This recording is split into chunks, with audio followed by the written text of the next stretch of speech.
बारे में और फिर क्लास का टाइम जो है वो खत्म हो गया था। आपसे एक सवाल पूछना है, अगर कोई इमरजेंसी हो जाए और रुबाब, ये तो आपको बताएं जवाब दें मेरे रुबाब को कि अगर आप किसी वजह से पेपर अटेम्प्ट नहीं कर पाते तो आपको क्या सेकंड अटेम्प्ट मिलती है या क्या सीन है, मुझे इसका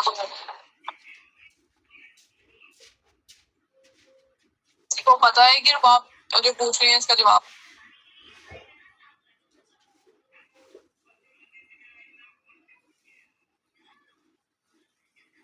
क्लास आगे किसी वजह से पेपर नहीं दे सके तो क्या अगले सेमेस्टर में दे सकते हैं, ये क्या सीन है, किसी को पता है?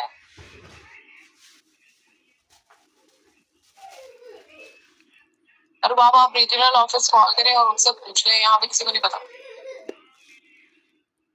ऑलराइट, सो हम विजुअल इम्पेयरमेंट्स की बात कर रहे थे, जिसमें हमने 3 तरह की जो है वो विजुअल इम्पेयरमेंट्स पढ़ी है। एक होती है हाइपरोपिया, जिसके अंदर आपकी जो दूर की नजर है वो ठीक होती है लेकिन करीब की नजर खराब होती है। और हमने ये भी पढ़ा था कि इसकी रीजन होती है कि आपका जो आई बॉल है वो बहुत ज्यादा शॉर्ट है। फिर मियोपिया पढ़ा हमने, जिसमें हमारी करीब की नजर जो है वो ठीक होती है लेकिन दूर की नजर खराब होती है। और इसकी रीजन ये होती है कि हमारा जो आई बॉल है वो थोड़ा लंबा होता है। और फिर आती है एस्टिग्मेटिज्म, जिसके अंदर जो है वो आपकी जो कॉर्निया, आपका एक आई का पार्ट होता है, उसका जो सरफेस है वो थोड़ा, उसके अंदर थोड़ा इश्यू होता है। सो उसमें आप जो है वो चीजों के ऊपर फोकस नहीं कर पाते। सो ये भी आपके जो है वो इंडिविजुअल डिफरेंसेस क्रिएट करते हैं और बच्चों के अंदर जो है वो लर्निंग डिसऑर्डर पैदा करते हैं। फिर हम बात करेंगे हेयरिंग इम्पेयरमेंट की, जहाँ पे बच्चे को सुनाई नहीं दे रहा होता। सो हेयरिंग इम्पेयरमेंट जो है ये भी आपके जो है वो लर्निंग डिसऑर्डर में आपको एक तरह से जो है वो अपना पार्ट प्ले करती है। इसमें आपका जो बच्चा है उसकी लर्निंग ठीक से नहीं हो रही। So an impairment in hearing, whether permanent or fluctuating, that adversely affects a child's educational performance, but it is not included under the definition of deafness. वो कह रहे हैं कि आपके बच्चे को कम सुनाई दे रहा है या उसको जो है वो कभी ज्यादा सुनाई देता है, कभी कम सुनाई देता है, कोई आवाज से ज्यादा तेज आती है, कोई हल्की आती है। सो इसको हम डेफनेस के अंदर तो नहीं डालेंगे, बट स्टिल इसको जो है इससे बच्चे की जो है वो एजुकेशनल परफॉर्मेंस पर जो है वो फर्क पड़ेगा। मसलन अगर बच्चों को आवाज नहीं आ रही आपकी, आप जो भी पढ़ा के जा रही हैं, आप से जो भी आप उनको इंस्ट्रक्शन दे रही हैं वो उनको समझ नहीं आ रही, सो वो ठीक से लर्न नहीं कर पाएंगे। सो डेफनेस क्या होती है, जिसके अंदर आप 90 डेसिबल से जो है वो अबव चीजें सुन सकते हैं, वो डेफनेस होती है। और हेयरिंग इम्पेयरमेंट में आप 90 डेसिबल से जो है वो लेस चीजें सुन सकते हैं। 90 डेसिबल आपका जो है ना वो हेयरिंग का वो होता है, एक यूनिट होता है। मुझे मैम का वॉइस नहीं आ रहा, प्लीज बता दें, आपका साथ भी प्रॉब्लम हो रही है। इनसे बोले कि रिकनेक्ट करें अपनी क्लास। फिर आपकी आती है फिजिकली हैंडीकैप जो बच्चे होते हैं, जो फिजिकली उनको कोई ना कोई जो है इशू होता है, कोई मजबूरी होती है। सो उसको अब हम फिजिकली हैंडीकैप्स बोलते हैं। इसमें क्या है कि handicap child is one who deviates from normal health status either physically, mentally or socially and requires special care, treatment and education. अब हैंडीकैप जो आपके बच्चे होते हैं वो हो सकता है उनको कोई फिजिकली माजूरी हो या उनको कोई जहनी माजूरी हो। सो उनको जो है वो सोशली माजूरी भी हो सकती है। मसलन अगर जो है वो आपका बच्चा सोशल नहीं है, बिल्कुल बातचीत नहीं करता, यानी बिल्कुल ही कनेक्ट नहीं करता लोगों से, तो वो भी आप हैंडीकैप चिल्ड्रन के अंदर ही उसको जो है हम कैटेगराइज करेंगे। सो ऐसे बच्चों का भी जो है वो लर्निंग प्रोसेस वो डिस्टर्ब होता है। क्लासिफिकेशन ऑफ हैंडीकैप, अब 3 तरह की इनकी जो है हैंडीकैप किड्स होते हैं। एक है फिजिकल हैंडीकैप, जिनको कोई फिजिकली माजूरी है, मेरी हाथ पाँव या इस तरह से कोई मसला है। फिर मेंटली हैंडीकैप, जिनके अंदर हम डाउन सिंड्रोम के पेशेंट्स दे सकते हैं, जिनको जो है उनका मेंटल प्रोसेस जो है वो थोड़ा स्लो होता है। मतलब अगर उनकी एज 3 साल है तो उनके जो बच्चे का जो दिमाग होगा वो शायद 2 या 3 महीने के बच्चे का हो। फिर इस तरह उनकी बॉडी तो ग्रो करती है, बट उनका जो माइंड है वो बॉडी के साथ साथ जो है वो मैच्योर नहीं होता, ग्रो नहीं करता। और सोशली हैंडीकैप, इसके अंदर इस तरह के बच्चे आ सकते हैं जो कि जो है वो सोसाइटी से अलग थलग हैं या सोसाइटी में बिगाड़ पैदा कर रहे हैं, क्रिमिनल एक्टिविटीज के अंदर इन्वॉल्व है, इलीगल एक्टिविटीज के अंदर इन्वॉल्व है, वो इसके अंदर आएंगे। Instructional strategies and psychology. Classroom is world where uncertainty prevails, as a teacher is never sure which student will show up. A school day may be full of interruptions and unforeseen events. deal with these teachers take decisions, and in this regard psychology helps the teacher especially in choosing the instructional strategy. अब वो आपको कह रहे हैं कि जो एक teacher बनना है वो जो है ना वो आसान नहीं है. आपको नहीं पता कि आपका जो आज आपकी क्लास में आपने क्या इवेंट जो है वो अटेंड करना है, या आपका बच्चा जो है वो किस सोच से आपकी क्लास में आएगा. क्या वो कोई बिगाड़ पैदा करेगा या जो है वो गो विद द फ्लो वाला सीन होगा. सो इस तरह के इवेंट से, इस तरह के जो है वो मौकों से आपको एज ए टीचर निपटना पड़ता है. सो आपके अंदर डिसीजन पावर होनी चाहिए और आपको पता होना चाहिए कि मैंने किस टाइम पे क्या स्ट्रेटजी जो है वो लगानी है बच्चों के साथ कि उनकी लर्निंग जो है वो बेहतर हो सके. सो अब आपको थोड़े से इंस्ट्रक्शनल फंक्शन को बता रहे हैं. एक तो ये कि daily review and checking homework, कि आप उनको डेली जो है उनका होमवर्क चेक करें और उनको डेली उसके ऊपर रिव्यू दें, मतलब आज के आज ही चेक करके दे दें. प्रेजेंटेशन जो है वो आप उनको दें, आप उनको अच्छे से जो है वो प्रेजेंट करें जो भी आपका सब्जेक्ट मैटर है, जो भी आपका कंटेंट है, with props, with videos, with जो है मल्टीमीडिया, या आप उनको रियल में चीजें मिला के दिखाएं जिसके ऊपर भी आपका लेक्चर है. फिर आप उनको गाइडेड प्रैक्टिस करें कि अगर जो है उनको आपने जैसे मैथ की अक्सर जो है वो क्वेश्चन हम क्लास में ही सॉल्व करवाते हैं. सो वहां पर उनको प्रैक्टिस करवाएं, जहां जहां उनको जो है वो जरूरत है कि उनको आपकी गाइडेंस की जरूरत है वहां आप उनको गाइड करें. करेक्टिव्स एंड फीडबैक, अगेन के आप जो है वो उनको फीडबैक दें, उनके काम को चेक करके उनको बताएं कि कहाँ उनकी मिस्टेक है. इंडिपेंडेंट प्रैक्टिस उनको करने दें, मतलब आप उनको जो है वो सीट वर्क अलाउ करें कि अपनी सीट पर बैठकर अपना काम खुद करें. और वीकली और जो है वो मंथली उनको रिव्यू भी दें. यूनिट नंबर 4 यही है, इसका नाम था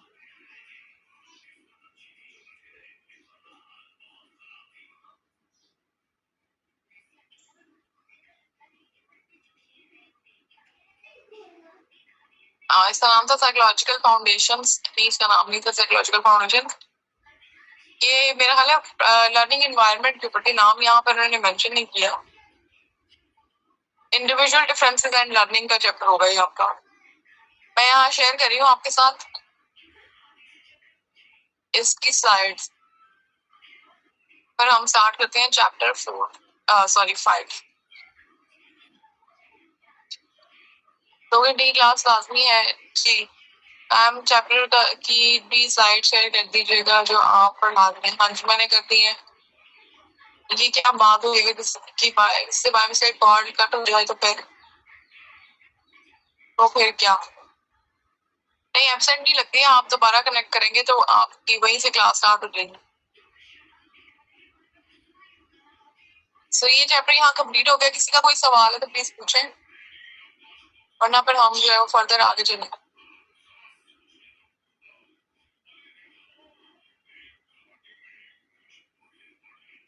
किसी का कोई सवाल है तो प्लीज पूछें.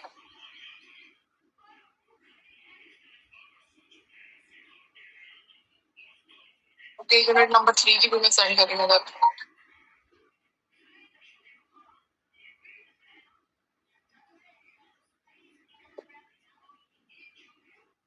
स्टूडेंट्स ये चैप्टर आपको क्लियर है? यहाँ किसी का कोई सवाल है तो प्लीज पूछें.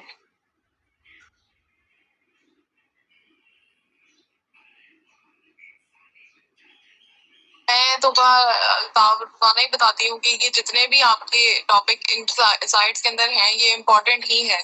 जो हमें इम्पोर्टेंट नहीं लगे वो इसके अंदर ऐड ही नहीं किए गए. सो ये आपने जो है वो करने ही करने. मैं नोटबुक में नेम नोट करती हूँ, जब टाइम मिलता है स्टडी करती हूँ. क्या मतलब?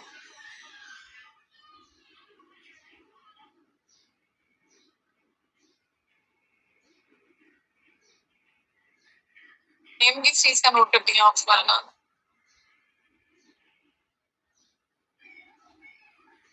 तो क्लास आपके सामने आपको साइड नजर आ रही है.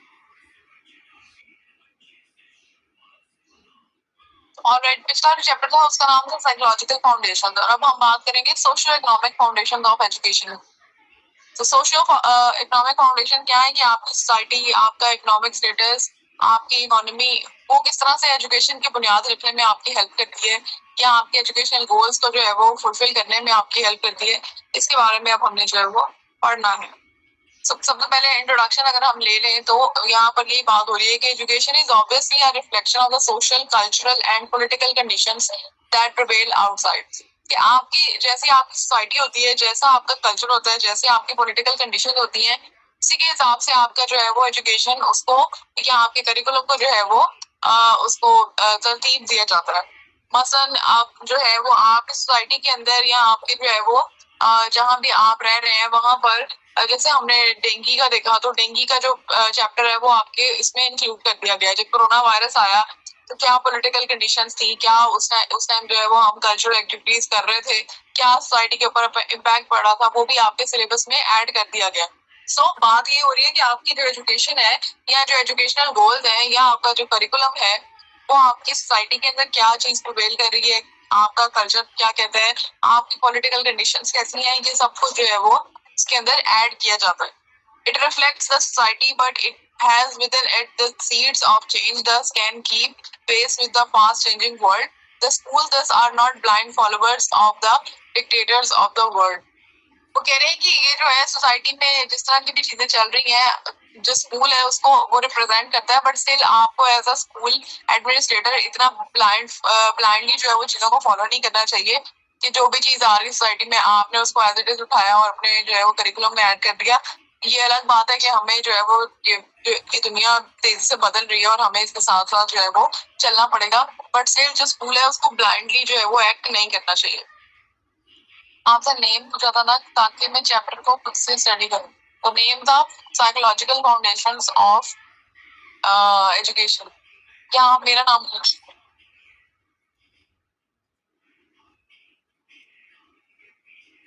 आज के ऑब्जेक्टिव्स क्या है कि after starting this unit it is hoped that you will be able to explain the concept of society and culture.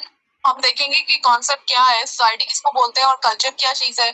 फिर हम देखेंगे कि क्या सोशल कंडीशन होती हैं और उनका जो है वो एजुकेशन के ऊपर क्या इम्पैक्ट पड़ता है। प्लस हम देखेंगे कि आपकी इकोनॉमिक कंडीशंस का जो है वो एजुकेशन पर क्या इम्पैक्ट पड़ता है, और ये कि आपकी जो पॉलिटिक्स है और उसका एजुकेशन से क्या रिलेशन है, क्या लिंक है। तो ये हमारे आज के ऑब्जेक्टिव्स हैं।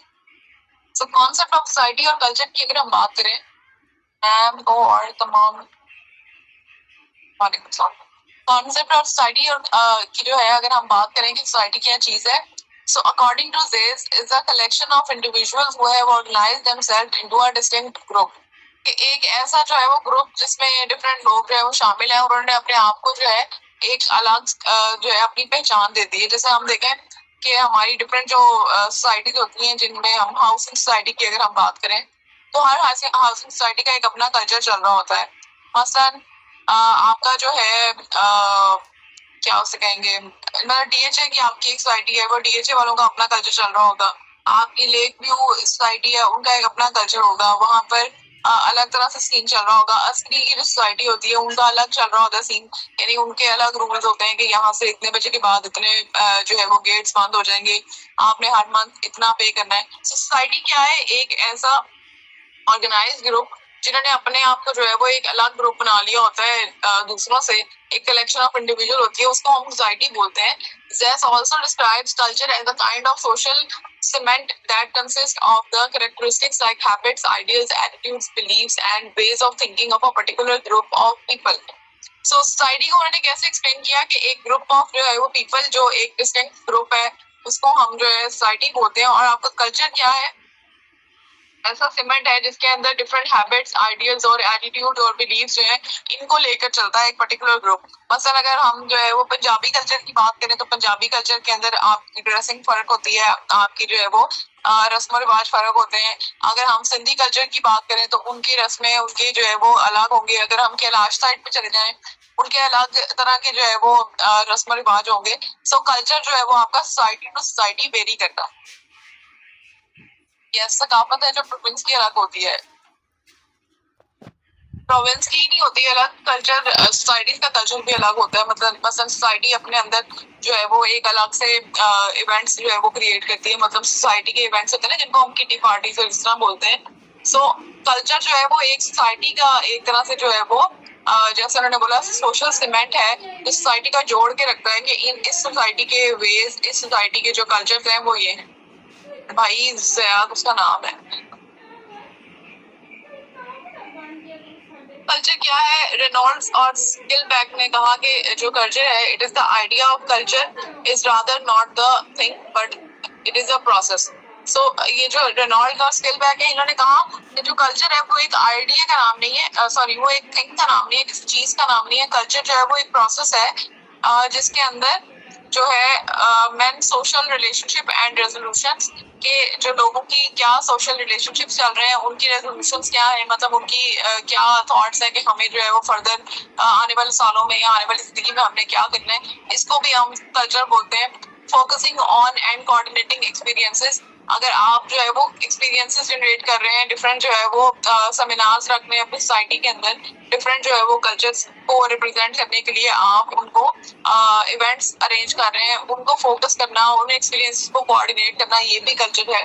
The system of belief and value and actions, फिर आपके एज सोसाइटी क्या बिलीव्स हैं, क्या वैल्यूज हैं, आप किस चीज को जो है वो इम्पोर्टेंस देते हैं और किसको नहीं देते, ये भी आपके कल्चर के अंदर आता है। So according to Reynold and Skilbeck, culture जो है वो आपका एक चीज का नाम नहीं है या एक आइडिया का नाम नहीं है, बल्कि ये जो है एक प्रोसेस है जिसमें आप जो है वो ग्रो करते हैं। The society and culture are not the same thing, they are interdependent. So वो कह रहे हैं कि हर सोसाइटी और जो कल्चर है वो आपस में इंटरडिपेंडेंट होते हैं। सोसाइटी होगी और उसका कोई कल्चर नहीं होगा तो सोसाइटी का कोई मकसद नहीं है, और अगर जो है वो कल्चर है और एक सोसाइटी उसको फॉलो नहीं कर रही है तो उस कल्चर का भी कोई मकसद नहीं है। सो ये दोनों जो वर्ड्स हैं वो आपस में इंटरडिपेंडेंट है। The word culture has two distinct meanings. In popular usage, it tends to refer to some sort of high culture reflecting minority taste in such areas as music, performing arts and literature. So वो कह रहे हैं कि sometimes एक छोटा जो group होता है उनके अपने जो रस्म रिवाज, मतलब एक मुस्लिम कम्युनिटी के अंदर एक जो है वो हिंदू कम्युनिटी है छोटी सी, यानी एक दो घर है या एक मोहल्ला है हिंदू कम्युनिटी का, उनका कल्चर जो है वो अलग होगा। हिंदू कल्चर के अंदर वो अपनी पूजा करेंगे और वगैरह वगैरह जो भी उनकी रस्में होती हैं, जो रिवाज होते हैं, उनको भी हम कल्चर बोलते हैं। ये जरूरी नहीं है कि कल्चर जो है वो आपका एक बहुत ही बड़ा डिस्टिंक्ट ग्रुप हो जिसका जो कल्चर है वो प्रिवेल कर रहा है। अगर कल्चर फिनिश हो जाए तो नेशन फिनिश हो जाती है। फिनिश तो नहीं हो जाती, बट ये कि वो कल्चर अगर खत्म हो जाएगा तो वो पूरी जनरेशन, आने वाली अगली जनरेशन होगी उसमें वो ट्रांसमिट नहीं होगा, सब वो कल्चर ही खत्म हो जाएगा, नेशन तो रहेगी। फिर आपके पास होती है social conditions and education. Education starts from the cradle and continue through out the life. ये जो है वो हमने पढ़ा कि माँ से लेकर ला तक जो है वो इल्म हासिल करो। सो वो कह रहे हैं कि ये एक ऐसा कॉन्टिन्यूस प्रोसेस है जो एक बच्चे की जो है वो माँ की गोद से शुरू होता है और फिर थ्रू आउट द लाइफ आपका चलता रहता है। It should enable an individual to change the basic characters and develop healthy attitudes toward life. So आपकी जो एजुकेशन है उसका बेसिक पर्पस तो यही होता है कि एक इंडिविजुअल को, एक इंसान को, एक बच्चे को जो है वो उसका बेसिक कैरेक्टर बिल्ड कर दिया जाए और उसके जो जिंदगी गुजारने की तरफ उसके जो एटीट्यूड है, उसके जो रवैये हैं, वो हेल्दी वे में जो है वो ग्रो करें। So the education forces of the school exert active influence towards social control and change. The concept of democracy and world citizenship should be fostered through education. Various agencies of education contribute to social change at various stages of life.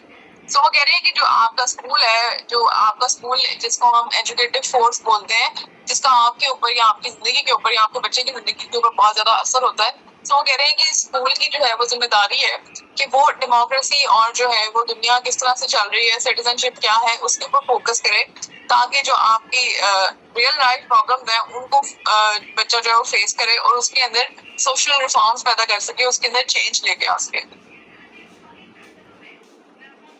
Family is the first unit of social life. Social experience in the family in early childhood provides the basis for the development of personality and culture. So जैसे हमने बात की थी कि माँ की गोद जो है वो बच्चे की पहली दरगाह होती है, so वो बहुत ज्यादा इम्पोर्टेंट है आपके लिए कि मतलब जो फैमिली होती है वो बच्चे का पहला सोशल यूनिट होता है, जहाँ पे बच्चा जब दुनिया में आता है तो वो लोगों से इंटरेक्ट करता है, वो लोग उसके फैमिली मेंबर्स होते हैं। सो फैमिली बहुत ज्यादा इम्पोर्टेंट होती है और यही आपको जो है वो प्राइमरी सोशल एक्सपीरियंस देती है। सो अगर जो है वो आपकी एज अ किड डेवलपमेंट आपकी घर से ही स्टार्ट हो जाए, आपकी पर्सनालिटी डेवलपमेंट आपके जो कल्चर्स हैं उसके हिसाब से, तो आपकी सारी जिंदगी के ऊपर जो है वो उसका इम्पैक्ट रहता है। The family plays a great role in aiding or collapsing the larger social process through effective or ineffective social control. सो आपकी जो फैमिली है वो बहुत ज्यादा इस चीज में पार्ट प्ले करती है कि आपका जो है वो सोशल प्रोसेस कैसा रहा। मसलन अगर आपकी फैमिली अलग थलग रहने वाली होगी, जो लोगों से कम मिलते हैं, तो आपका जो बच्चा है वो भी एज अ इंडिविजुअल वो लोगों से अलग अलग ही रहेगा, क्योंकि उसे पता ही नहीं होगा कि मैंने बाहर की दुनिया में जो है वो जाकर कैसे रिएक्ट करना है। सो ऐसे बच्चे बाहर जाकर जो है वो पैनिक अटैक आ सकते हैं, वो बहुत ज्यादा शाय फील करते हैं, खुद को इंट्रोवर्ट रखते हैं कि हमें किसी से बात नहीं करनी। सो अगेन जो आपकी फैमिली है वो कितनी सोशल है, वो किस तरह से सोशल एक्टिविटीज में पार्ट प्ले करती है, ये बच्चे के लिए जो है वो बहुत ज्यादा इंपॉर्टेंट पार्ट है। Likewise, missions and cultural centers also play their roles in the process of social change and social control. So missions जो है वो यानी कि सोसाइटी के क्या मिशंस हैं, और कल्चरल सेंटर हम बोलते हैं मस्जिद को। जो बाहर के मुल्क होते हैं ना, जहाँ पर मसलन हम मैनचेस्टर की बात करें, यूके की बात करें, जहाँ पर इस तरह से आपको आपका रिलीजन इतना ज्यादा प्रैक्टिस नहीं करने दिया जाता, वहां पर कल्चरल सेंटर्स बन जाते हैं, मसाजिद बन जाती हैं, जहाँ पर जो छोटी छोटी कम्युनिटीज होती हैं वो अपने जो रस्में होती हैं, जो अपने इवेंट्स होते हैं, उनको जाके सेलिब्रेट करते हैं। मसलन ईद आती है तो वो कल्चरल सेंटर्स में सारे जो है वो इकट्ठे होते हैं लोग, और जैसे रमजान है तो तरावी और इस तरह की जो है वो चीजें वहां पर रखी जाती हैं। सो वो कह रहे हैं कि ये जैसे फैमिली का रोल इम्पोर्टेंट है, उस तरह कल्चरल सेंटर्स का रोल भी जो है वो बहुत ज्यादा इम्पोर्टेंट है, क्योंकि हम देखते हैं कि वहां पर जो है वो बच्चों को मुस्लिम कल्चर क्योंकि इतना वो नहीं हो रहा होता, प्रैक्टिस नहीं हो रहा होता वहां पर, तो यूके में तो ब्रिटिश कल्चर चल रहा होगा ना। सो जो पेरेंट्स होते हैं वो लाजमी अपने बच्चों को कल्चरल सेंटर लेके जाते हैं, ताकि उनको पता चले कि हमारा कल्चर क्या है, या पाकिस्तानी कल्चर क्या है, या मुस्लिम कल्चर क्या है, कि कैसे हमारे इवेंट्स होते हैं, ईदें होती हैं, बड़ी ईद होती है। अब जैसे बड़ी ईद की हम बात करें तो हम जो है वो हमारा ये कल्चर है ये, और हमारे मजहब का भी पार्ट है कि हमने जो है वो कुर्बानी करनी है। सो अब बाहर के मुल्कों में देखें तो बहुत सारे लोग अपने आप को वेगन बोलते हैं कि हम जो है वो मीट नहीं खाते, और ये जो है वो क्रुएलिटी है। सो अब ऐसी जगह पर जहाँ पर बच्चे को हर जगह ये चीज नजर आ रही है कि जो है वो जानवरों को मारना या जानवरों को जो है वो ज़िबा करना वो क्रुएलिटी है। सो वहां पर अगर आप उनको एज अ पेरेंट ये बताएंगे कि हमने जो है वो कुर्बानी करनी है, बच्चे के थॉट्स और तरह से होंगे। सो आप उनको पूरी तरह इस चीज के ऊपर जो है वो कन्विंस करेंगे कि ये हमारी जो है वो सुन्नत है, ये सुन्नत इब्राहिमी है, हमें ये इस तरह करना है, हमें कुरान और सुन्नत में इस तरह बताया गया है। सो ये जो सारी चीजें उनके दिमाग में डालने के लिए आपके कोई कल्चरल सेंटर्स जो है वहां पर हेल्प करते हैं, क्योंकि कल्चरल सेंटर्स में वो डिफरेंट जो है वो उलमा को बुलाते हैं, स्कॉलर्स को बुलाते हैं, डिफरेंट पर्सनालिटीज इस तरह की आती है जिनका बच्चों के ऊपर इन्फ्लुएंस हो। सो वहां पर देखें आपके ये कल्चरल सेंटर्स बहुत ज्यादा इंपॉर्टेंट पार्ट प्ले करते हैं अपने कल्चर को जो है वो सिक्योर करने के लिए।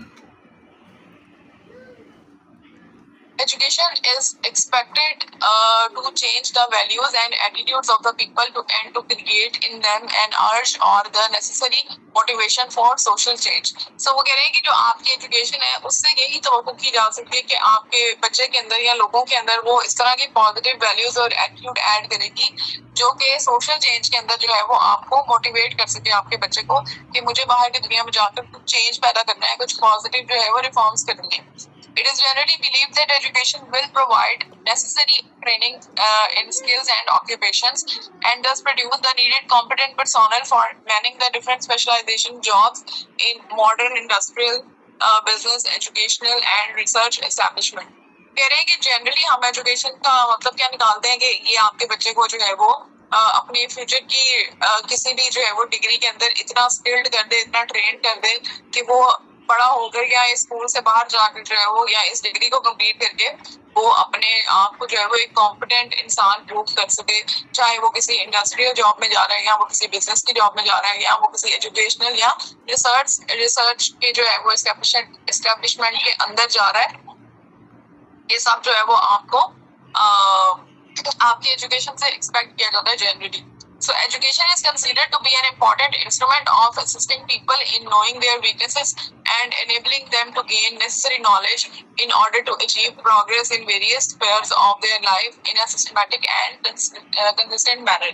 So वो कह रहे हैं कि इसीलिए जो आपकी एजुकेशन है वो इम्पोर्टेंट है, क्योंकि आपके अंदर जो भी नेसेसरी चेंजेस आ रहे हैं, आपको जो भी नॉलेज चाहिए किसी भी डिग्री से रिलेटेड, किसी भी जो है वो फील्ड से रिलेटेड, वो आपको एक सिस्टमैटिक और जो है वो आपको एक ऑर्गेनाइज वे में आपके बच्चे के अंदर जो है वो ट्रांसफर किया जाता है कि वो रियल वर्ल्ड में अपने आप को मनवा सके। यहाँ तक किसी को कोई प्रॉब्लम है तो प्लीज पूछें।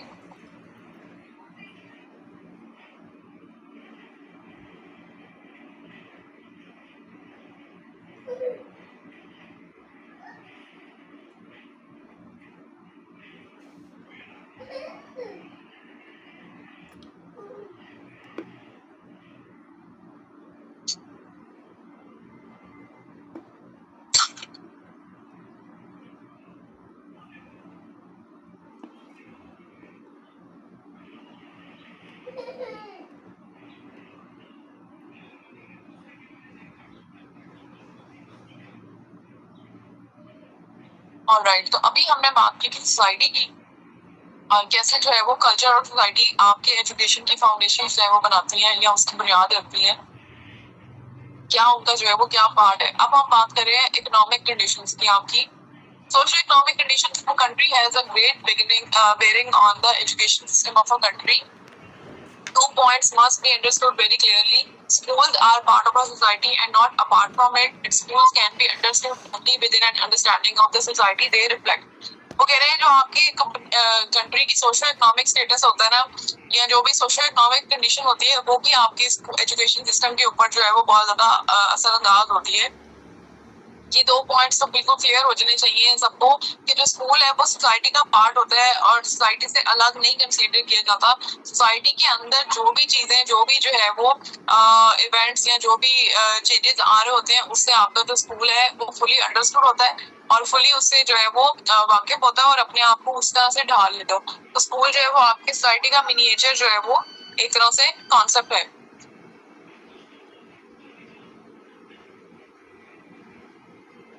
Economic impact on education. So economic क्या है, आपके इकोनॉमिक जो आपकी इकोनॉमी है उसका क्या इम्पैक्ट है आपके एजुकेशन पे, वो अब हम देखेंगे।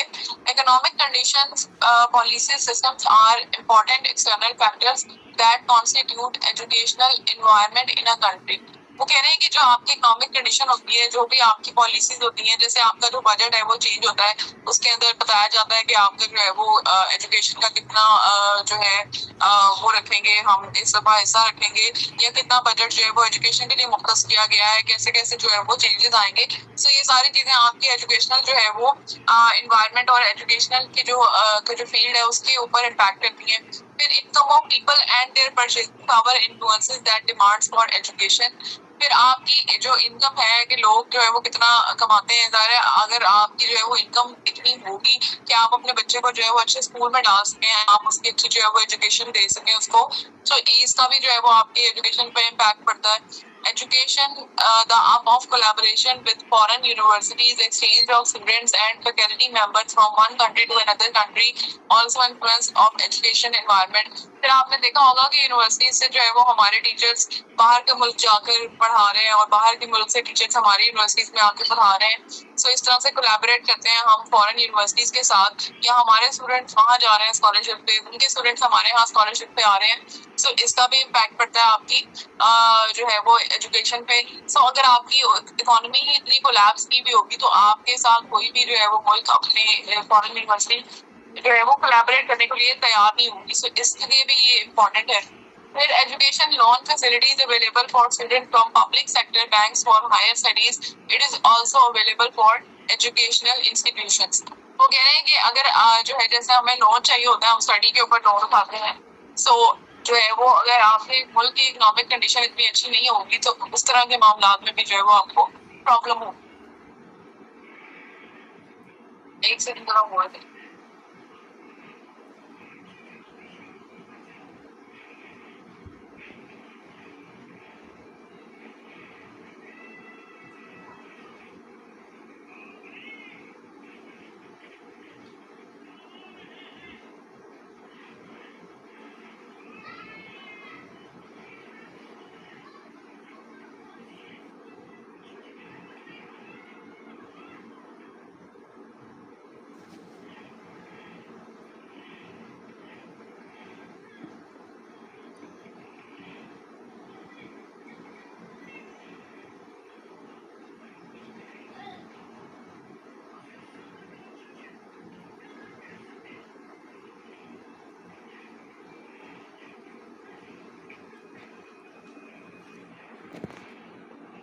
जो है वो इकोनॉमिक चेंज जो है वो लेके आ सकते हैं आपकी सोसाइटी के अंदर। सो कैसे लेके आ सकते हैं? Economic conditions, economic policies and economic systems are the important factors that constitute educational environment. ये जैसे हमने पिछली स्लाइड में पढ़ा, सो हमें ये पता चल गया है कि आपकी जो है वो मुल्क की इकोनॉमिक कंडीशन कैसी होगी, आपकी पॉलिसीज कैसी होंगी, आपका इकोनॉमिक जो है वो सिस्टम कैसा होगा, इसका आपके जो है वो एजुकेशनल जो इन्वायरमेंट है या एजुकेशनल सेक्टर है उसके ऊपर इसका इम्पैक्ट पड़ता है। collaboration with foreign universities, exchange of students and faculty members from one country to another country.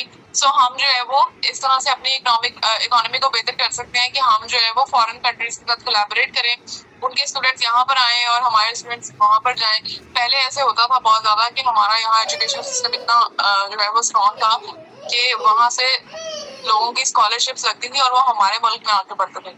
फिर उसके बाद हमारे जो है वो हमारी इकोनॉमी की, हमारे एजुकेशन सिस्टम की बैंड बज गई और अब यहाँ पर भी लोग नहीं आते, बल्कि यहाँ से जो है वो लोग जाते हैं, स्टूडेंट्स कोरिया जाते हैं या ऑस्ट्रेलिया जाते हैं या इस तरह से जो है वो जर्मनी और इस तरह की स्कॉलरशिप्स इनकी लगती हैं और यहाँ से बाहर जाते हैं।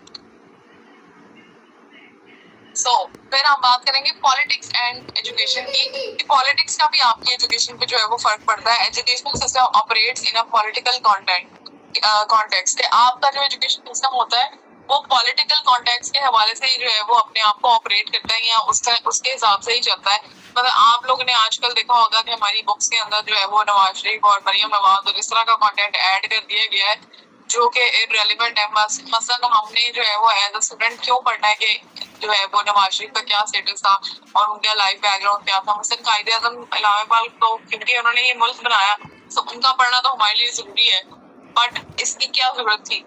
बात यही हो रही है कि जैसे आपकी पॉलिटिक्स होती है वैसे वैसे आपका एजुकेशन सिस्टम जो है वो चलता है। All major decisions are made by politicians either nationally or locally and are part of complicated relationship between local and central government. वो कह रहे हैं कि तमाम तर जो डिसीजन होते हैं, जो मेजर डिसीजन होते हैं वो आपके पॉलिटिशियन ही लेते हैं, चाहे वो नेशनली लें या लोकली लें, और वो आपके एजुकेशन सिस्टम का जो है वो पार्ट बनते हैं।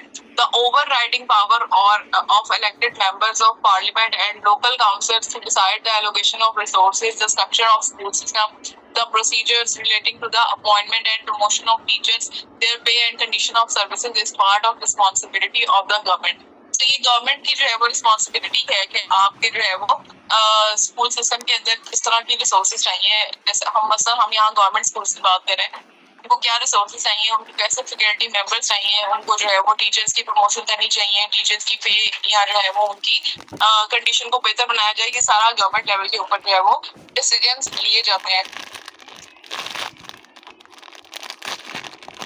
तो ये आपका जो है वो चैप्टर था 5, जिसमें हमने बात की socio economic foundation of country, sorry education. यहाँ तक किसको प्रॉब्लम है तो प्लीज पूछें। रुबीना नॉवल, आपकी प्रॉब्लम क्या है जो आपको सॉल्व करनी है?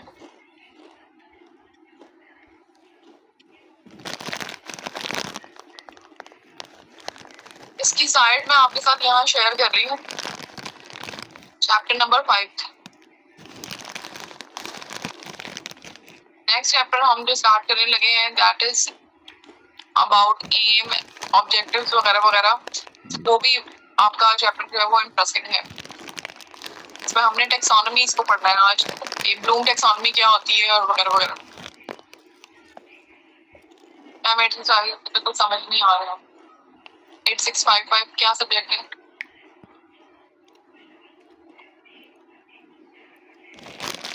ये तो बहुत कम ऐड आ रहे हैं रुबीना नॉवल।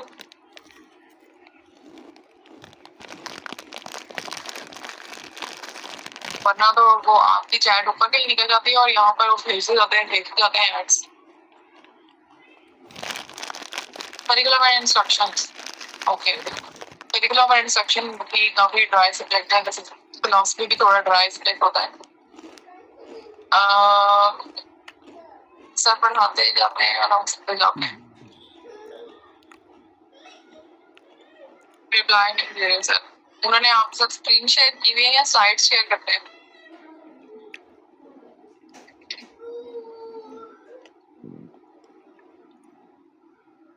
साइड शेयर करते हैं। सर का नाम क्या है? उर्दू की बुक से कुछ पढ़ रहे होते हैं। अच्छा, उन्होंने मेरा हालत स्लाइड्स का तर्जुमा ना करवाया वो उर्दू में, बस ट्रांसलेट करते हैं उर्दू में। Very nice.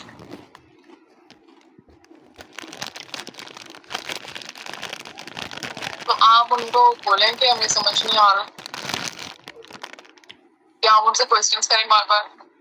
तो वही बुक से पढ़ते हैं, साइट कुछ और होती है और वो ट्रांसलेट वहाँ से करते हैं, मैचिंग नहीं होती, साइट कुछ और कह रही होती है और ट्रांसलेट बुक देखनी उस साइट की नहीं होती। जवाब नहीं देते तो इनकी क्लास मिस हो गई है, अब क्या पता। खासकर इसका मतलब उस सब्जेक्ट की तैयारी आपको खुद ही करनी है, वो आपके अपने ही आप ऊपर है। ऑलराइट, सो नेक्स्ट हमारा जो चैप्टर है दैट इज यूनिट नंबर 6 और इसका जो है वो क्या हम डिबेट चेंज कर सकते हैं, पता नहीं मुझे नहीं पता।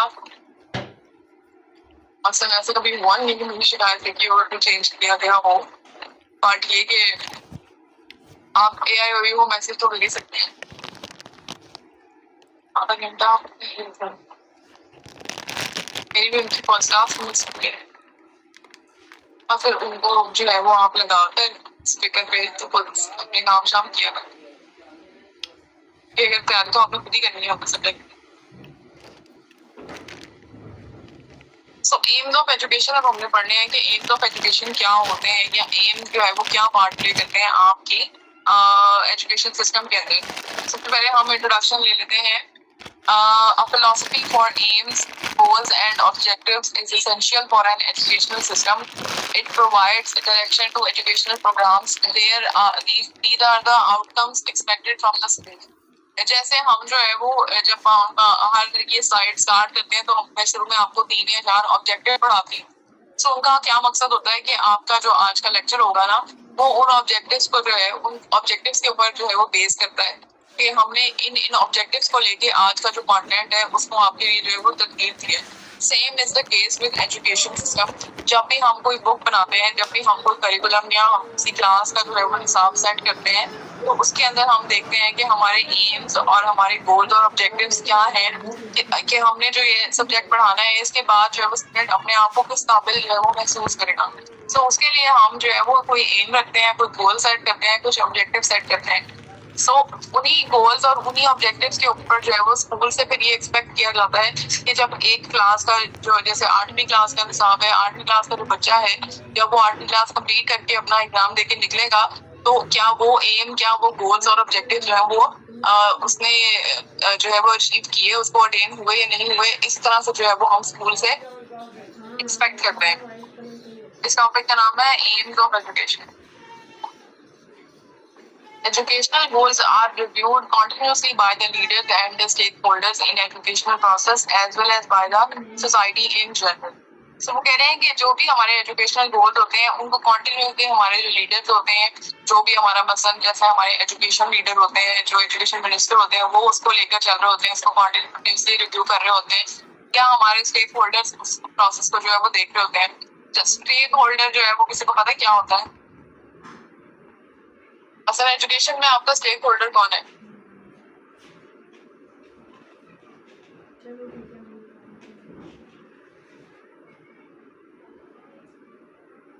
स्टेक होल्डर उसको बोलते हैं जब किसी भी चीज के अंदर जो है वो आपकी जो रिसोर्सेज है वो स्टेक पे लगे हुए हो, आपके रिसोर्सेज दाव पे लगे हुए हो। मतलब पेरेंट्स होते हैं वो स्टेक होल्डर होते हैं क्योंकि उन्होंने अपने बच्चों की फी पे की होती है एक स्कूल को। सो उनके पैसे दाव पे लगे होते हैं। आपका जो स्टूडेंट होता है वो स्टेक होल्डर होता है क्योंकि वो आपके स्कूल में आकर पढ़ रहा है और वो अपना जो है वो टाइम आपके ऊपर इन्वेस्ट कर रहा है, अपनी एनर्जी आपके स्कूल में इन्वेस्ट कर रहा है, तो वो भी आपका स्टेक होल्डर होता है। फिर अगर आपका जो स्कूल है वो ट्रस्टी है तो डिफरेंट जो है वो आपको डोनेशंस मिल रही होती हैं। वो जो डोनेशन दे रहे होते हैं आपके स्कूल को वो आपके स्कूल के स्टेक होल्डर होते हैं क्योंकि उनकी डोनेशन स्टेक पे लगी होती है। सो वो कह रहे हैं कि जो आपके एजुकेशनल गोल्स हैं वो कॉन्टिन्यूसली आपके लीडर्स, आपके जो एजुकेशन मिनिस्टर होते हैं वो और स्टेक होल्डर्स जो है वो उसको रिव्यू कर रहे होते हैं कि क्या जो है हमारी सोसाइटी में जो भी ये एजुकेशनल प्रोसेस चल रहा है क्या उससे हमारे बच्चे को या हमारे स्टूडेंट को या हमारे इंस्टीट्यूट को कोई फायदा हो रहा है या नहीं हो रहा। The scope of the entire education can be found in these goals. So पूरी एजुकेशन सिस्टम का क्या स्कोप है वो हम इन गोल्स को अगर पढ़ लें तो हम जो है वो उससे अंदाजा लगा सकते हैं कि आपका जो स्कूल है उसका गोल क्या है कि उसने जो है वो इतने स्टूडेंट्स को जो है वो स्कूल से पढ़ाकर निकालना है, उसकी क्वालिटी ऑफ एजुकेशन क्या है, ये सब कुछ उसके गोल्स के अंदर लिखा हुआ होता है। there are many conceptualization of educational goals as may be ultimate goals or immediate ones.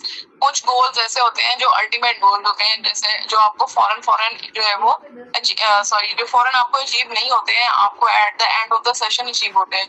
और कुछ goals होते हैं वो immediate goals होते हैं, जैसे ही आपने चैप्टर पढ़ा आपको फौरन जो है वो उसके goals अचीव हो गए.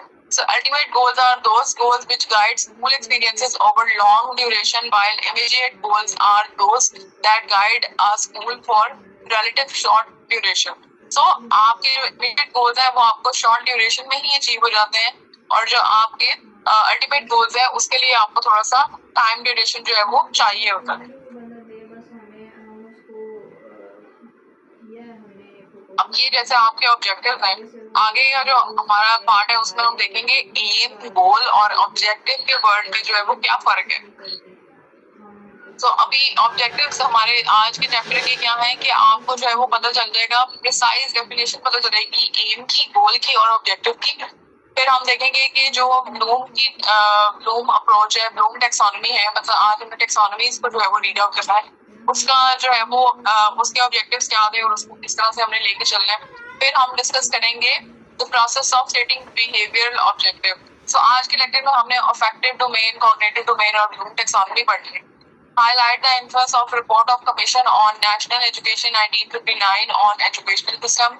So आज हम पॉलिसीज भी पढ़ेंगे कि 2009 में कौन सी पॉलिसी आई, 1959 में कौन सी पॉलिसी आई, और 1998 से 2010 तक जो है वो कौन सी नेशनल पॉलिसी हमने उसके एम्स और ऑब्जेक्टिव्स क्या थे, ये हमने आज के लेक्चर में पढ़ना है.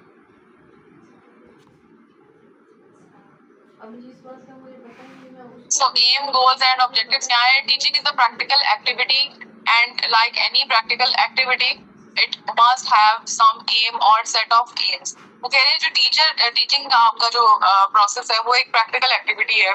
टीचर प्रैक्टिकली आके सारे सब्जेक्ट्स जो है वो आपको पढ़ा रहा है और सब कर रहा है. सो ये जो आपकी टीचिंग एक्टिविटी है इसके अंदर जो है वो हम लाजमी कोई ना कोई एम या हम जो है वो कोई सेट ऑफ एम्स डिसाइड करते हैं कि हमने आज का जैसे चैप्टर पढ़ना है तो उसके हमारे क्या एम्स हैं, या मुझे इस क्लास में एक महीने के एंड पे एक टेस्ट जो है वो लेना है, सो मेरे क्या एम होने चाहिए. सो हर जो है वो टीचिंग प्रोसेस में कुछ एम्स या सेट ऑफ एम्स जो है वो सिलेक्ट किए जाते हैं. So aim provides purpose to teaching. This is the kind of definition which allows us to talk about success or failure, quality or improvement etc. So कह रहे हैं कि जो टीचिंग प्रोसेस है उसके अंदर हम कुछ एम सेट करते हैं और फिर वो एम हमें बताते हैं कि क्या हमें जो है वो हमारे टीचिंग लर्निंग प्रोसेस में सक्सेस हासिल हुई या हम जो है वो फेल हो गए, या हमारी क्वालिटी ऑफ एजुकेशन जो है उसमें कोई इम्प्रूवमेंट आई या नहीं आई. If sailing has no aim then one might successfully sink. वो कह रहे हैं जैसे एक जो है वो कश्ती चलाने वाला एक दरिया के अंदर या समुद्र के अंदर कश्ती चलाता जा रहा है और उसका कोई एम नहीं है, यानी उसकी कोई मंजिल नहीं है जहां पर उसने जाना है, वो किसी भी डायरेक्शन में जा रहा है और वो एक टाइम आएगा वो खुद को जो है वो कश्ती चला कर थका देगा और कश्ती जो है वो अल्टीमेटली डूब जाएगी. सो इस तरह एजुकेशन की कश्ती भी जो होती है, अगर उसका कोई एम नहीं आपने रखा हुआ तो आपकी कश्ती भी डूब जाएगी. आप बिला वजह फिर स्टूडेंट्स को थका रहे हैं और उनको जो है वो प्रैक्टिस करवा रहे हैं जबकि उसका एम कुछ भी नहीं बन रहा. सो एम जो होता है वो बहुत ज्यादा जरूरी होता है. In the same way a clear conception of aims of education are necessary both for understanding of the content and for assessing और designing any research on it. So कह रहे हैं कि बिल्कुल इस तरह जैसे हमने कश्ती की एग्जांपल ली, एजुकेशन के अंदर की जो आपके एम्स है वो बहुत ज्यादा जरूरी है, जिससे हमें अंदाजा होगा कि हम क्या कंटेंट पढ़ा रहे हैं और हमने उसको कैसे असेस करना है और हमने किस तरह से उसको डिजाइन करना है फॉर एनी रिसर्च.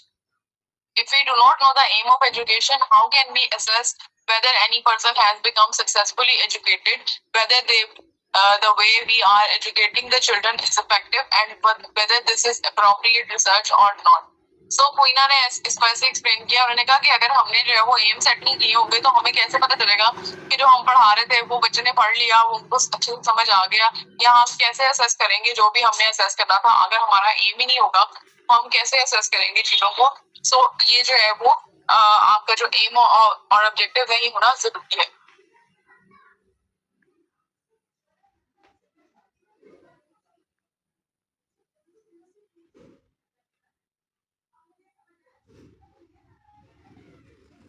तो यहाँ आपके सामने जो है वो तीनों टर्म्स लिखी हैं कि एम, गोल और ऑब्जेक्टिव क्या होता है. सो एम क्या है? To intend to determine a course, purpose, intention और प्लान। एम के अंदर आप क्या करते हैं, आप अपनी इंटेंशन जाहिर करते हैं कि मेरा एम क्या है, कि मेरी इंटेंशन क्या है, या किसी भी कोर्स से रिलेटेड मैंने जो है वो क्या चीज स्टडी करनी है, उसका मकसद क्या है। जैसे आपने बीएड की डिग्री जो है वो लेने से पहले अपना एम ये सेट किया होगा कि ये डिग्री जो है वो आपको आपकी टीचिंग प्रोसेस के अंदर जो है वो हेल्प आउट करेगी। सो आपकी इंटेंशन क्या है कि आप बीएड के बाद एक पर्सपेक्टिव टीचर बन रहे हैं। गोल की बात करें तो द एंड टुवर्ड्स विच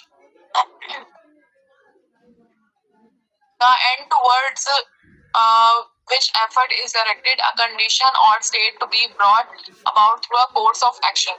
फिर आपका जो गोल है उसमें यह चीज आएगी कि आप जो है वो किस तरह से उस कोर्स को जो है वो तरतीब दे रहे हैं, किस तरह से आप जो है वो अपने आप को फोकस कर रहे हैं कि मुझे आज एक चैप्टर पढ़ना है, मुझे कल दूसरा चैप्टर पढ़ना है, यानी आप उसको अलाइन कैसे कर रहे हैं अपने कोर्स को अपने उस एम के साथ। और ऑब्जेक्टिव क्या है, something toward which effort is directed, goal और ऑब्जेक्टिव, बाउंड्री और लिमिट। और ऑब्जेक्टिव क्या है कि आप करेंगे आज मुझे ये चैप्टर पढ़ना है, कल मुझे जो है वो 2 चैप्टर्स पढ़ने हैं, परसों मुझे एक और चैप्टर पढ़ना है। सो आप ऑब्जेक्टिव अपने छोटे छोटे सेट कर रहे हैं, आप लिमिट सेट कर रहे हैं, और ये सब कुछ जो है वो आपके एम को ही डायरेक्ट करेंगे। तो curriculum goals refer to school outcome as a whole. अब वो आपको बता रहे हैं कि करिकुलम गोल्स क्या होते हैं, जिसके अंदर आपका जो है वो school outcome as a whole show होते हैं कि आप जो है वो एक करिकुलम पढ़ने के बाद किस काबिल हो जाएंगे।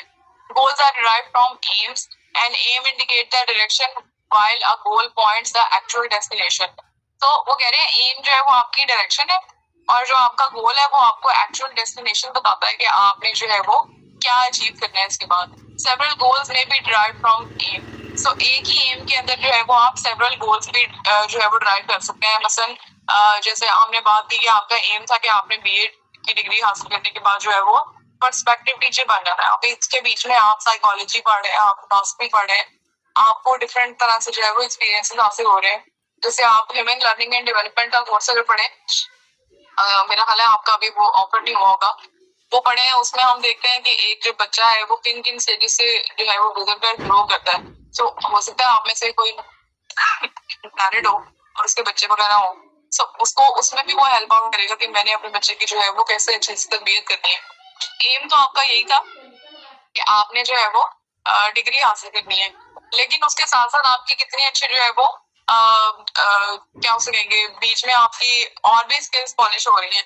मतलब आप डिफरेंट टीचर्स से पढ़ रहे हैं, डिफरेंट टीचर्स की कोई बात आपको अच्छी लग रही होगी, वो आपकी पार्ट ऑफ पर्सनालिटी बन जाएगी। सो एम तो एक होता ही है, लेकिन उसके अंदर हम डिफरेंट गोल्स अचीव कर रहे होते हैं। कहने की बात जो है वो ये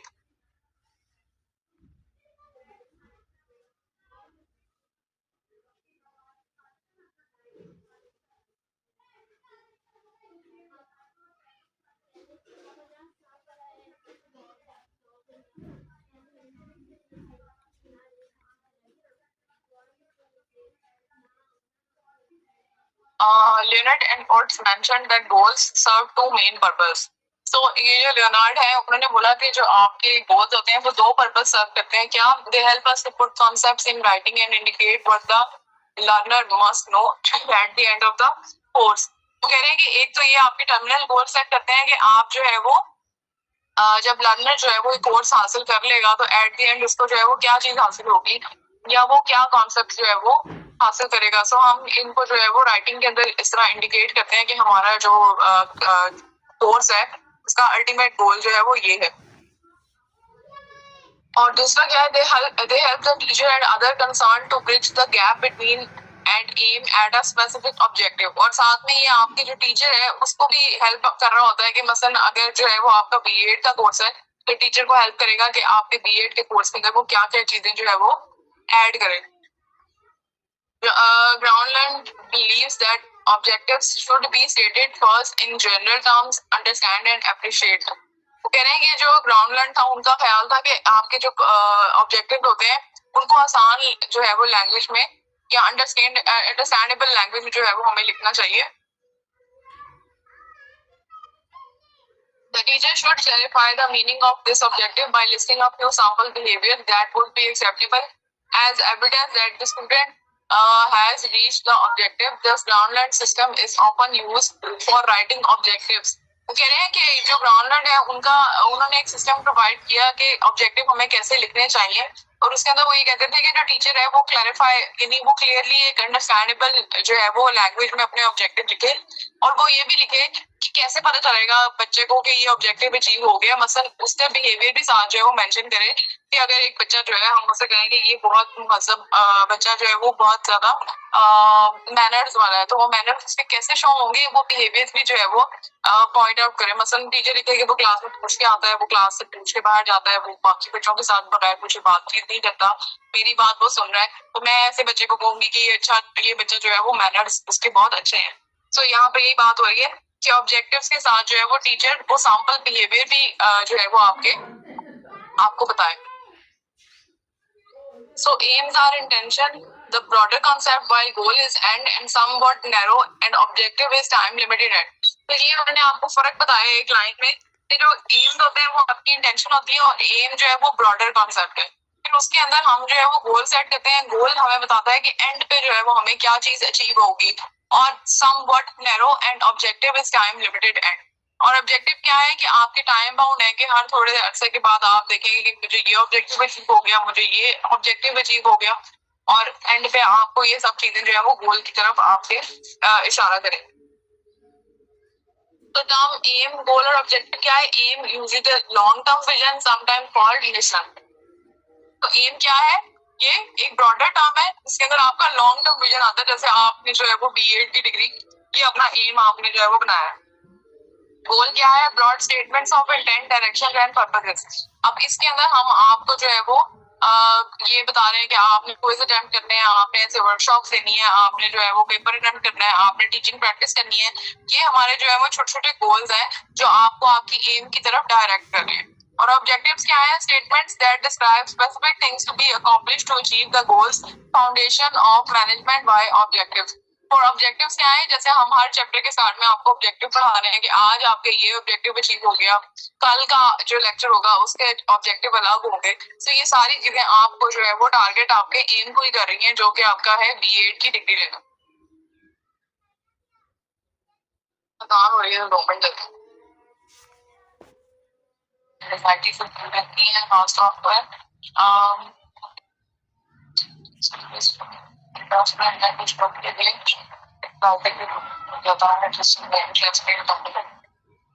क्या बात है।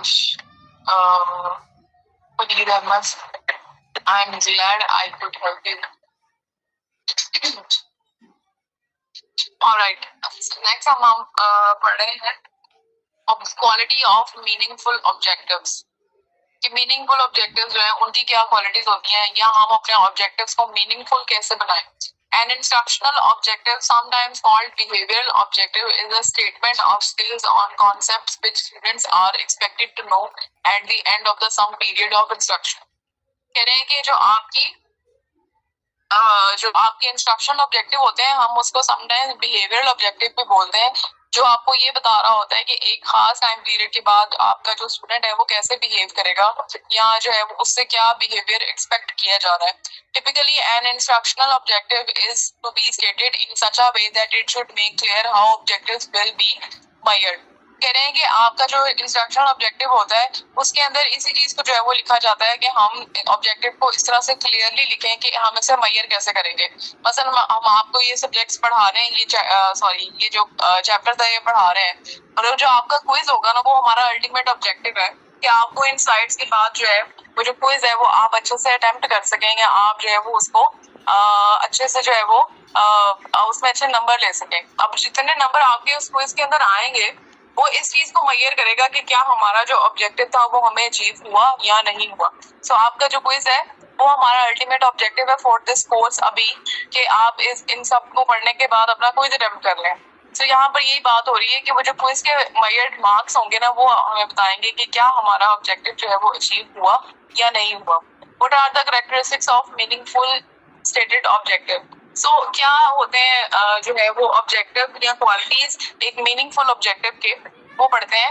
N objective is meaningful when it conveys to the reader the intention of instruction.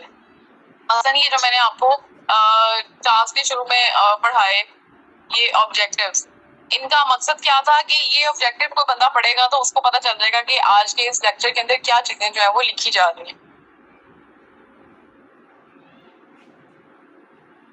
सो इस तरह से हम कहते हैं कि हम जो है वो जो भी ऑब्जेक्टिव पढ़ने वाला हो उसको ये समझ आ जाए कि ऑब्जेक्टिव के अंदर क्या चीज जो है वो लिखी जा रही है. According to Meagher, objective is a meaningful statement to the extent it conveys to other a picture of what a successful learner be like. So जैसे मेगर ने कहा कि एक मीनिंगफुल ऑब्जेक्टिव ऐसी स्टेटमेंट होती है जिसके अंदर ये बताया जा रहा होता है या एक पिक्चर बनाई जा रही होती है कि हमारा जो लर्नर है जिसके लिए ऑब्जेक्टिव लिखा जा रहा है उसको एंड पे क्या अचीव होगा.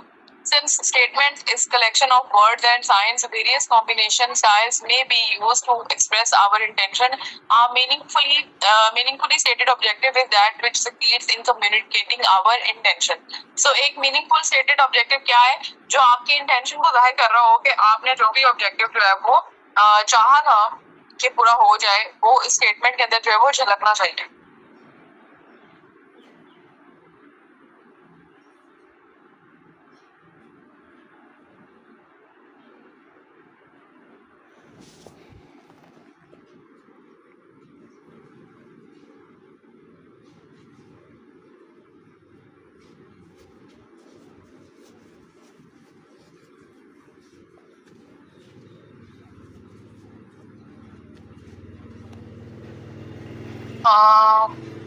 आगे चलते हैं अगर हम नेक्स्ट आपके पास आ रही है टेक्सोनॉमी लिस्ट. तो आपने अपने साइकोलॉजी के कोर्स के अंदर पढ़ा होगा टेक्सोनॉमीज, ब्लूम टेक्सोनॉमी और जो है वो सोलो टेक्सोनॉमीज. यहाँ पर हम उन्हीं टेक्सोनॉमी के बारे में जो है वो पढ़ने लगे हैं इन डिटेल कि टेक्सोनॉमी क्या होती है और टेक्सोनॉमी का जो है वो मकसद क्या है और कॉन्सेप्ट क्या है. इससे पहले का सबको क्लियर है? किसी को कोई प्रॉब्लम है तो प्लीज पूछें.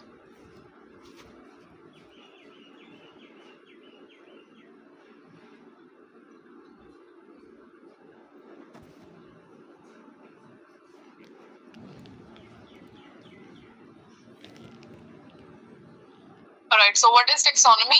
Taxonomy क्या है इसके बारे में हम देखते हैं. Taxonomy is a kind of hierarchical organization of knowledge. Taxonomy क्या होती है? एक ऐसी हायरार्की है या एक ऐसा जो है वो सीक्वेंस है जिसके अंदर हम ये चीज देखते हैं कि जो एक बच्चा है वो कॉन्सेप्ट अपने दिमाग के अंदर कैसे स्टोर करता है, इस तरह से वो कॉन्सेप्ट जो है वो अंडरस्टैंड करता है. If one understand all the concept of taxonomy, this understanding covers all the aspects of that knowledge. अगर एक बच्चा एक कॉन्सेप्ट को जो है वो अच्छे से अंडरस्टैंड करता है तो इसका मतलब है कि उसको जो है वो नॉलेज के हर एस्पेक्ट का जो है वो पता चल गया. आप 35 तक अदा कर सकते हैं. हमारा इधर तो 7:30 पर अजान होती है.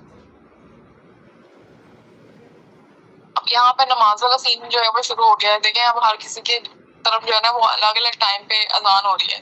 सो मैं अजान की ब्रेक अपने हिसाब से दूंगी तो अभी बनती है. फिर आप कहेंगे कि आपकी तरफ तो अभी अजान हुई भी, जैसे कह रहे हैं कि 7:30 पे होती है अजान. सो इसलिए प्लीज या तो मुझे 2 मिनट म्यूट पे लगाकर आप चले जाएं और अपनी नमाज जो है वो अदा कर लें. I can not afford a break of namaz अभी तो. तो हम टेक्सोनॉमी की बात करते हैं. फर्दर जो है वो आगे चलते हैं. ये है ब्लूम की टेक्सोनॉमी जिसके हमारे पास लेवल्स हैं 1 2 3 4 5 6. सो 6 इसके लेवल है. समझने की बात ये है कि ये जो टेक्सोनॉमी है ये नीचे से चलती है. ये ऊपर से हम इसका जो है वो नहीं शुरू करते हैं टॉपिक. ये शुरू होगी आपके रिमेम्बरिंग से. जो फर्स्ट लेवल है वो इसका आपका जो है वो रिमेम्बरिंग है, उसके ऊपर अंडरस्टैंडिंग है, उसके ऊपर अप्लाइंग है, उसके ऊपर क्रिएटिंग, इवैल्यूएटिंग और एनालाइजिंग है. अभी टाइम नहीं हुआ बस सब बहाना बना रहे. बेंजामिन ने टेक्सोनॉमी की जगह बनाई. इस बेंजामिन ब्लूम ही इनका नाम है जिन्होंने ये टेक्सोनॉमी बनाई है. यहाँ पर प्लीज हम जो है ना नमाज के टॉपिक को डिस्कस नहीं कर रहे हैं. लास्ट क्लास में मेरी बहुत ज्यादा बहस हो गई थी जहाद के टॉपिक पे, इसलिए रिलीजन को जो है ना वो हमने यहाँ डिस्कस नहीं करना, ना ही हमने पॉलिटिक्स को यहाँ पर डिस्कस करना है. इसलिए प्लीज इस टाइम टेक्सोनॉमी के ऊपर जो है वो फोकस करेंगे. जो नमाज पढ़ने जा सकता है वो चला जाए और जो लेक्चर सुनना चाहता है वो यहाँ पर रुक के सुन ले प्लीज. सो इसका जो पहला लेवल है वो है रिमेम्बरिंग, फिर आता है अंडरस्टैंडिंग, फिर उसके बाद applying, then creating, evaluating and analysing. So मैं ये आपको समझाना चाह रही हूँ कि ये बना तो इस तरह हुआ है कि ऊपर क्रिएटिंग आ रहा है बट ये शुरू नीचे से हो रहा है. सो रिमेम्बरिंग के अंदर जो है वो आपके इस तरह के क्वेश्चंस आते हैं.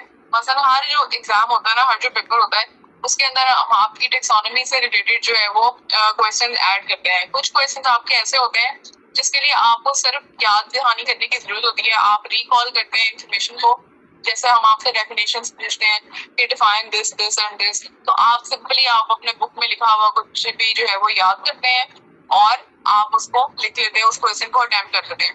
फिर कुछ क्वेश्चन ऐसे होते हैं जिसमें आपको अंडरस्टैंडिंग की जो आपकी स्किल है हम उसको जो है आपसे जज करते हैं, यानी हम आपको कहते हैं नेम 2 और 3 आइटम्स, और इस तरह करके जो है वहां पर आपकी थोड़ी सी अंडरस्टैंडिंग को जो है वो चेक किया जा रहा होता है, या आपसे आपकी जो है वो किसी चीज के ऊपर राय मांगी जा रही होती है कि किसी चीज को समराइज करें। यानी एक बहुत बड़ा टॉपिक था, अब हमने आपसे उसकी समरी मांगी। ये होते हैं आपकी अंडरस्टैंडिंग के क्वेश्चन, इसमें आपकी अंडरस्टैंडिंग के लेवल को जो है वो चेक किया जा रहा होता है।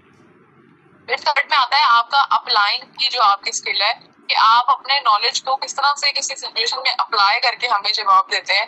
मतलब हम आपको कहते हैं कि आप एक डायग्राम बना दें, तो डायग्राम आप तभी बना सकेंगे जब आपने उस टॉपिक को जो है वो थॉरली अंडरस्टैंड किया होगा और आपको पता होगा कि डायग्राम के अंदर कौन सा पार्ट जो है वो कहाँ है, मैंने किस पार्ट को कैसे लेबलिंग करनी है। तो आप वो तभी करेंगे, अपने नॉलेज को अप्लाई करेंगे जब आपने उस कॉन्सेप्ट को फुली अंडरस्टैंड किया होगा। फिर उसके बाद आपका आता है क्रिएटिंग का लेवल, जिसमें हम आपसे एक्सपेक्ट करते हैं कि आप कुछ नया बनाकर हमें दिखाएं। तो हम आपके टेस्ट में आपसे ऐसे क्वेश्चन पूछते हैं कि आप जो है वो हमें प्लान बताएं या प्रोड्यूस करके दिखाएं कोई चीज, या हमें कोई चीज इन्वेंट करके दिखाएं। इस तरह के सवाल जो है वो किए जाते हैं आपसे क्रिएटिंग की आपकी स्किल को जो है वो जज करने के लिए। फिर आती है इसकी एवेलुएटिंग की स्किल। एवेलुएटिंग के अंदर हम आपसे जो है वो आपकी जजमेंट मांगते हैं या आपका जो है वो क्रिटिकल एनालिसिस मांगते हैं। सो आपके टेस्ट में ऐसे क्वेश्चन ऐड किए जाते हैं जिसमें आपको कहा जाता है कि आप इस जो है वो मसले को डिफेंड करें, या आप जो है वो हमें क्रिटिकल एनालिसिस करके बताएं कि ये चीजें कैसे होती हैं, या आप अपनी जजमेंट दें कि आपके ख्याल में हमारा जो एजुकेशन सिस्टम है उसमें क्या चीजें कम है। सो आप उसमें अपनी जजमेंट जो है वो ऐड करते हैं। यहाँ पर हम आपसे इवैल्यूएशन की आपकी जो स्किल है उसको जज कर रहे होते हैं। और फिर इसका जो लास्ट टेक्सोनॉमी का लेवल है दैट इज एनालाइजिंग। इसके अंदर हम आपसे जो है वो अगेन हम आपसे कह रहे होते हैं कि कंपेयर या कंट्रास्ट करके बताएं, दो चीजों में फर्क करके बताएं, यानी आपका एनालिसिस इसके अंदर जो है वो जज किया जा रहा होता है। सो ये जो ब्लूम टेक्सोनॉमी के सारे लेवल्स हैं ये बेसिकली आपके दिमाग के अंदर किसी कॉन्सेप्ट के लेवल ही है कि आपने एक कॉन्सेप्ट जो है वो कितना अच्छा याद किया है, वो आप रिमेम्बरिंग के क्वेश्चन में हम आपसे जो है वो चेक करेंगे। आपने उसको कितना अच्छा अंडरस्टैंड किया है वो हम आपके अंदर हम आपसे जो है वो अंडरस्टैंडिंग के जो क्वेश्चन है उनके अंदर चेक करेंगे।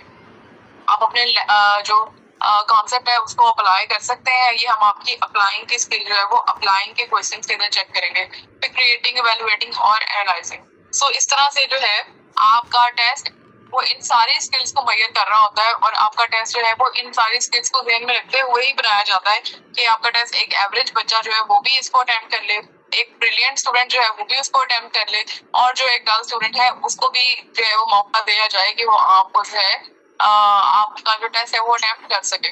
मैम न्यू टेक्सोनॉमी में रिमेम्बरिंग और नोइंग में चेंज कर लिया गया है। ये जो पीछे आपको दिखा रहे हैं ना, ये remember, understand, apply, analyse, evaluate and create, यही न्यू है। बल्कि आपकी जो है पिछले के अंदर हम पढ़ते थे सिंथेसाइज और इस तरह करके वर्ड्स थे, ये न्यू ही आपको दिखा रहे हैं। एनालाइजिंग में डिफरेंस होता है या कंपैरिजन। बात ये है कि एनालाइजिंग और इवैल्यूएटिंग के अंदर सेम तरह के क्वेश्चन आ सकते हैं। इवैल्यूएटिंग के अंदर हम आपसे ये जज कर रहे होते हैं कि आपको जो भी कॉन्सेप्ट पढ़ाया गया है अब आप उसको अपने दिमाग में इवैल्यूएट करके हमें आंसर दें कि आपने उसके अंदर से क्या अखज़ किया। और एनालिसिस के अंदर हम एनालिसिस चाह रहे होते हैं, आपके जहन के अंदर एनालिसिस करें आप चीजों का और फिर आप हमें बताएं। ये जो आपके अंदर ये इसमें टेक्नोनॉमीज लिखी हुई है उसके नीचे उन्होंने आपको क्वेश्चन भी लिखे हुए हैं कि मसलन आपकी जो रिमेम्बरिंग के क्वेश्चन है वो इस तरह स्टार्ट होते हैं कि list those items, find those items, या नेम देम, या आइडेंटिफाई दीज आइटम्स, या लोकेट दीज आइटम्स, या मेमोराइज दीज आइटम्स। तो इस तरह से जो आपके टेस्ट के सवाल होते हैं वो आपकी रिमेम्बरिंग की स्किल को जज कर रहे होते हैं। अंडरस्टैंडिंग के अंदर जो क्वेश्चन शुरू होते हैं वो इंटरप्रेट, समराइज, एक्सप्लेन, इन्फर, इस तरह के वर्ड से जो है वो शुरू होते हैं। जो अप्लाइंग है उसका उनके क्वेश्चन डायग्राम और यूज, या मेक अ चार्ट, या ड्रॉ अ चार्ट, या अप्लाई दिस, या सॉल्व दिस क्वेश्चन, या कैलकुलेट, इससे स्टार्ट हो रहे होते हैं। फिर जो क्रिएटिंग का आपका स्किल है उसके क्वेश्चन स्टार्ट हो रहे थे डिजाइन समथिंग और बिल्ड समथिंग या plan something, construct something, produce या डिवाइस या इन्वेंट। और जो इवेलुएटिंग है उसके सवाल आपके शुरू हो रहे थे कि जज दीज आइटम्स या क्रिटिक अबाउट दिस या टेस्ट दीज आइटम्स या defend this and this topic या क्रिटिसाइज जो है दिस टॉपिक। और एनालाइजिंग जो है उसके अंदर आपसे कंपैरिजन या कंट्रास्ट मांगा जा रहा होता है या पूछा जा रहा होता है कि एक्सप्लोर करें रिलेशनशिप बिटवीन दीज आइटम्स या कैटेगराइज करें या एग्जामिन करें या ऑर्गेनाइज करें। ये आपके जहन के अंदर सारी जो स्किल्स हैं ये उन्हीं को जज करने के लिए ब्लूम टैक्सोनॉमी जो है वो अरेंज की गई। ब्लूम्स टैक्सोनॉमी को इसमें भी आ सकता है एमसीक्यूज में भी। हाँ जी आ सकता है, कुछ भी आपसे पूछ सकते हैं। मसलन हो सकता है नीचे लिखा हो कि आप जो है इनमें से कौन सी ब्लूम टैक्सोनॉमी की जो है वो का लेवल है, तो आपको नीचे ऑप्शंस दी भी हो। इसमें किसी भी तरह आ सकता है। Bloom taxonomy. Bloom and his fellow researchers published a taxonomy, educational objectives, cognitive domain, which influence the practice of education to a large extent. Bloom and his colleagues categorized objective from simple to complex, from factual to conceptualization. ये कह रहे हैं कि जो Bloom taxonomy थी कि आपकी simple से लेकर कॉम्प्लेक्स जो है या फैक्चुअल इंफॉर्मेशन से लेकर कंसेप्चुअलाइजेशन कैसे होती है इसमें जो है वो बेस करती थी। मतलब अगर आप इसको देखें तो नीचे पहले आपसे फैक्चुअल इंफॉर्मेशन ली जा रही है कि फैक्ट्स के ऊपर बात कर रहे हैं कि आप सिंपली बता दें कि डिफाइन करें इस चीज को उस चीज को, और फिर फैक्चुअल से आपको कॉम्प्लेक्स की तरफ लेके जा रहे हैं। यानी आप जैसे ऊपर जाते जाएंगे आपके जो क्वेश्चन है वो कॉम्प्लेक्स होते जा रहे हैं। What is this hi madam? साम करें आप या कुछ और करें। हाय मैडम क्या होता है? सिग्नल प्रॉब्लम की वजह से क्लास लेट अटेंड किया। क्लास लेट की, बहुत लेट अटेंड किया आपने। 1 घंटा 18 मिनट की जो है वो क्लास गुजर चुकी है और अभी आपके 90 मिनट तो पूरे नहीं होंगे। तवा काशिफ, अटेंडेंस जो है वो आप उसको सीरियस लें। यूनिवर्सिटी का कोई नहीं पता होता। समटाइम्स आपकी अटेंडेंस जो है वो इग्नोर कर देते हैं और समटाइम्स आपकी इसके ऊपर पकड़ हो जाती है। अगर आपका सिग्नल का प्रॉब्लम है तो 4G पे कनेक्ट करें या कोई और जो है वो तरकीब लगाएं या ऐसी जगह पे जाके क्लास लें जहाँ पर सिग्नल आ रहे हो। अटेंडेंस है वो आपकी इम्पोर्टेंट है। These are actually logical in nature. Bloom details different domains as cognitive domain, affective domain and psychomotor objectives. अब आपकी जो cognitive domain, affective domain और psychomotor objective है ये भी ब्लूम ने जो है वो इनको अरेंज किया है। अब इनको हमने डिटेल में डिस्कस करना है।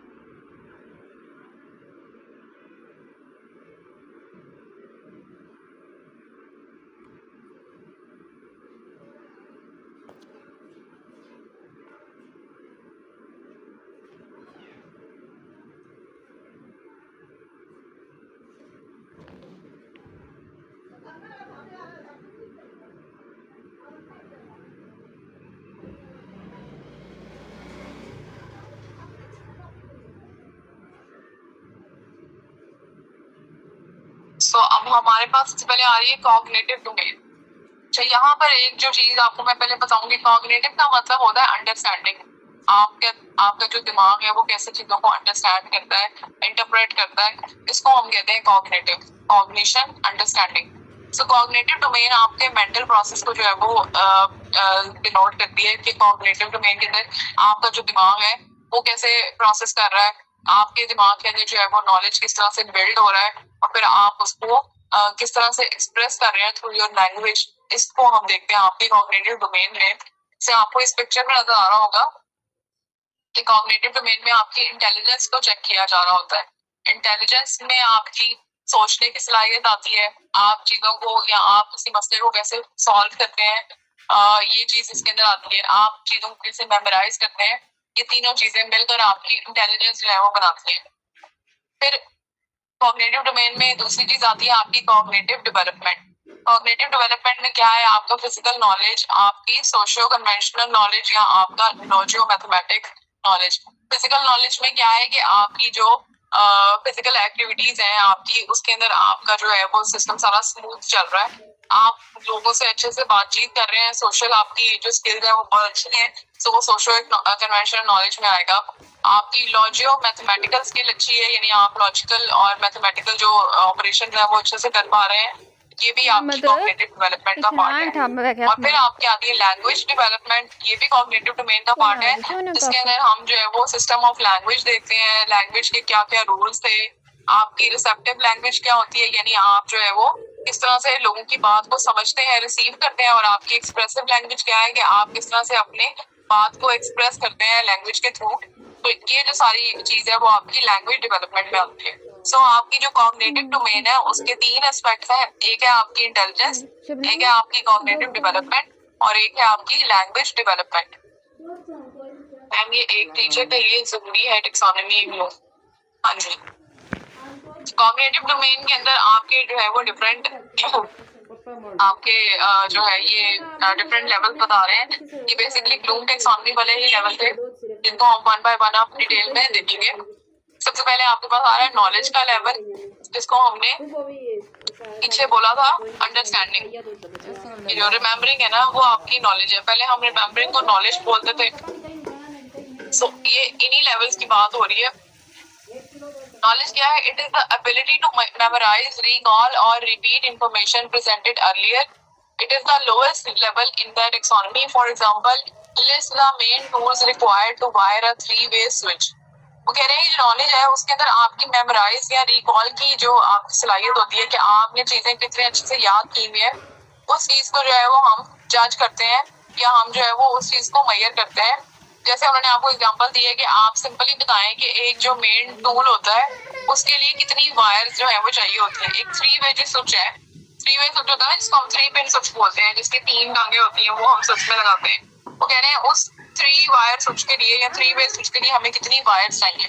अब जिसने वो 3-वे स्विच देखा होगा या 3-पिन स्विच देखा होगा खोल कर, उसको पता चल जाएगा कि इस स्विच के अंदर कितनी वायर्स होती हैं। तो इसमें आपको कोई साइंस लगाने की जरूरत नहीं पड़ी, आपने सिंपली अपने दिमाग में सोचा कि अच्छा 3-पिन स्विच कौन सा होता है, उसको आपने खोल के कभी देखा हो और आपने रिकॉल किया, आपने याद किया कि इसमें कितनी वायर्स जो है वो होती हैं या कितने जो है वो टूल्स हमें चाहिए होते हैं, और आपने सिंपली लिख दिए।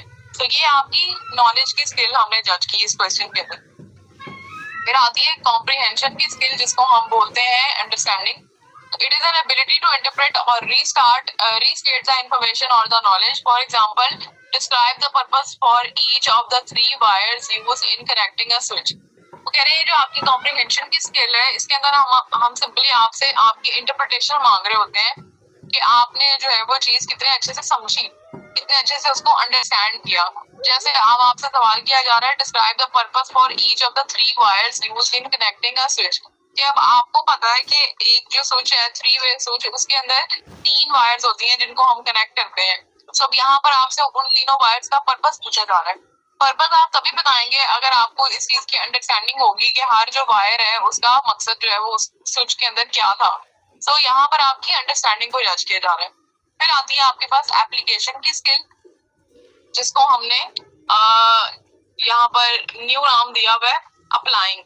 ये एप्लीकेशन ही है बेसिकली जो हमने टैक्सोनॉमी में पढ़ा था। सो पहले इसको हम अप्लाइंग एप्लीकेशन बोलते थे।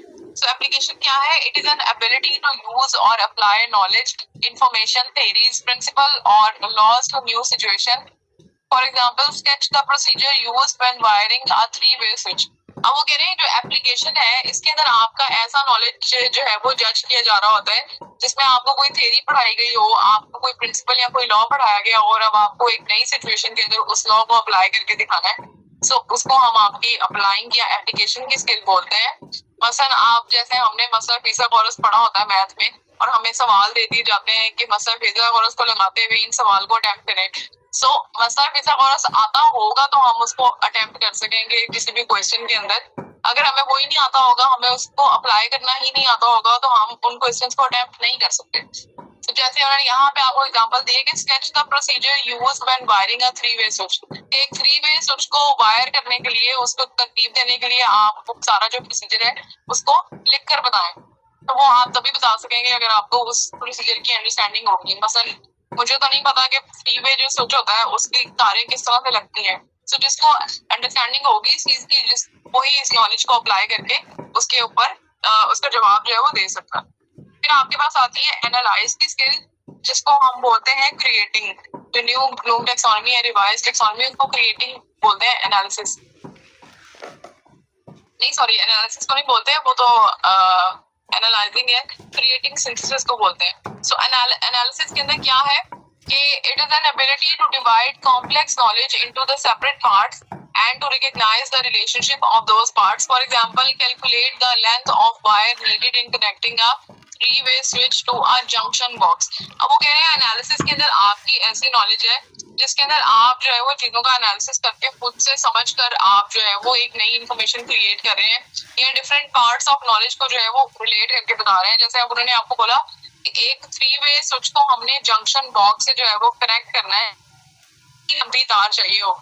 सो ये आप एनालिसिस तभी कर सकते हैं जब आपने जंक्शन बॉक्स देखा हो, आपने थ्री वे स्विच को उससे कभी कनेक्ट करके देखा हो, या आप जो है वो डिफरेंट पार्ट्स को कनेक्ट करके अपने माइंड के अंदर फिर आप इस जवाब का इस आंसर का सॉरी इस क्वेश्चन का जवाब देंगे कि जो आपका जंक्शन बॉक्स है उसके साथ आपने अगर थ्री वे स्विच को अटैच करना है तो आपको कितनी लंबी वायर चाहिए हो।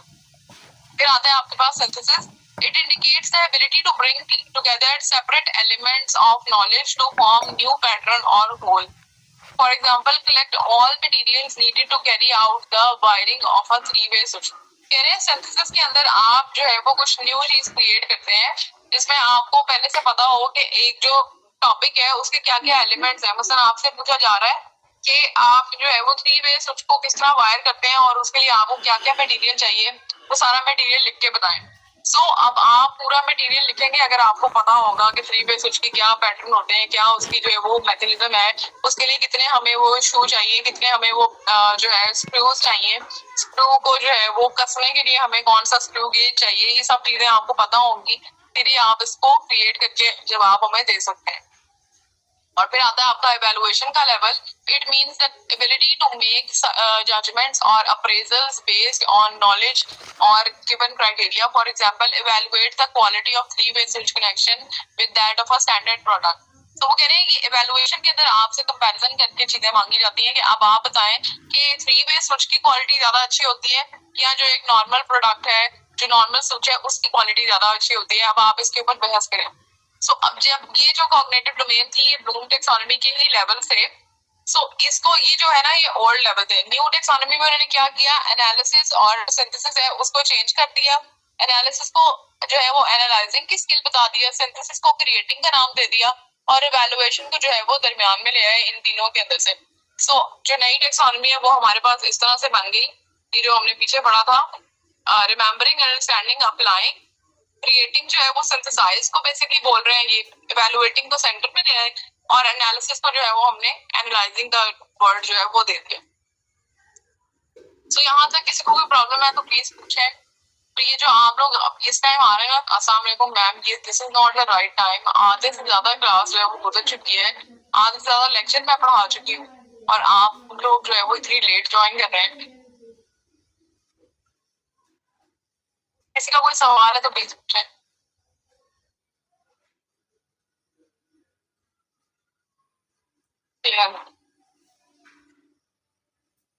अब नेक्स्ट आपके पास आ रही है अफेक्टिव डोमेन।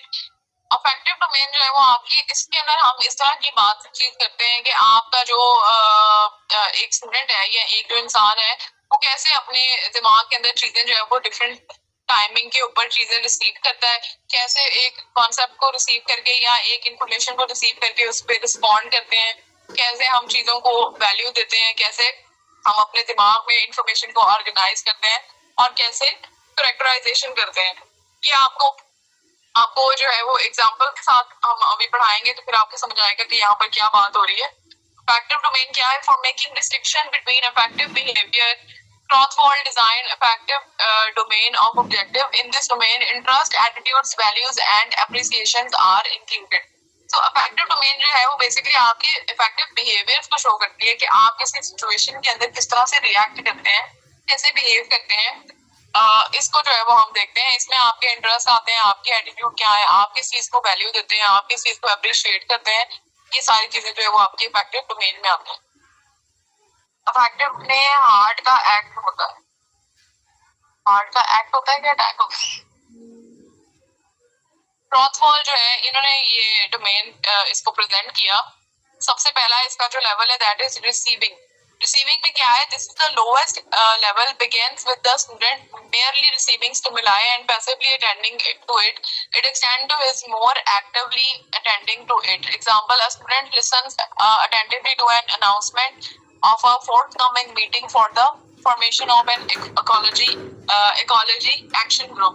तो कह रहे हैं कि ये जो रिसीविंग की आपकी होती है ना, ये जो लेवल है, ये बिल्कुल लोएस्ट लेवल है। इसमें स्टूडेंट जो है वो एक क्लास में बैठा सिंपली जो है वो अपने दिमाग में रिसीव करते हैं चीजें, यानी जो है वो इन्फॉर्मेशन ले रहा होता है। मसलन आप क्लास में पहले दिन जाते हैं तो सारे बच्चे अपना इंट्रोडक्शन दे रहे होते हैं कि मेरा नाम ये है, मेरा नाम ये है। सो आपने सिंपली सुन लिया कि ये जो है वो सबके नाम है, या टीचर ने अपना इंट्रोडक्शन दे दिया या थोड़ा सा सब्जेक्ट का बता दिया कि हम इस सब्जेक्ट में ये चीजें पढ़ेंगे। तो आप सिंपली जो है वो इंफॉर्मेशन वो रिसीव कर रहे हैं। तो उन्होंने आपको एक एग्जांपल दी है कि एक स्टूडेंट जो है वो क्लास में बैठा हुआ है और एक जो स्टूडेंट है वो बाहर से आया और उसने अनाउंसमेंट की है कि हम जो है वो अगली मीटिंग के अंदर हम एक इकोलॉजी एक्शन ग्रुप जो है वो बनाएंगे। इकोलॉजी एक्शन ग्रुप में क्या है, मतलब इकोसिस्टम के अंदर क्या चेंजेस आ रही हैं, कैसे उसको प्रोटेक्ट करना चाहिए, हम एक ऐसा ग्रुप बनाएंगे जिसमें हम इस तरह की बातें करेंगे। तो ये उन्होंने आपको एग्जांपल दी है। इसी एग्जांपल को आगे लेके चलेंगे तो आप लेवल तक पहुंचेंगे कि इसमें जो है वो क्या करवाया जा रहा है। फिर आता है आपके पास नेक्स्ट लेवल रिस्पॉन्डिंग का। रिस्पॉन्डिंग क्या है? Willing to react to an event through some form of participation. For example, the student attends the ecology action group meeting, further be able to reply, answer following, approve, obey, find pleasure in it. कह रहे हैं responding के अंदर क्या है कि जैसे पिछले लेवल के अंदर स्टूडेंट ने ये इन्फॉर्मेशन रिसीव की थी अपने ध्यान में कि एक इकोलॉजी जो ग्रुप है वो बनाया जा रहा है।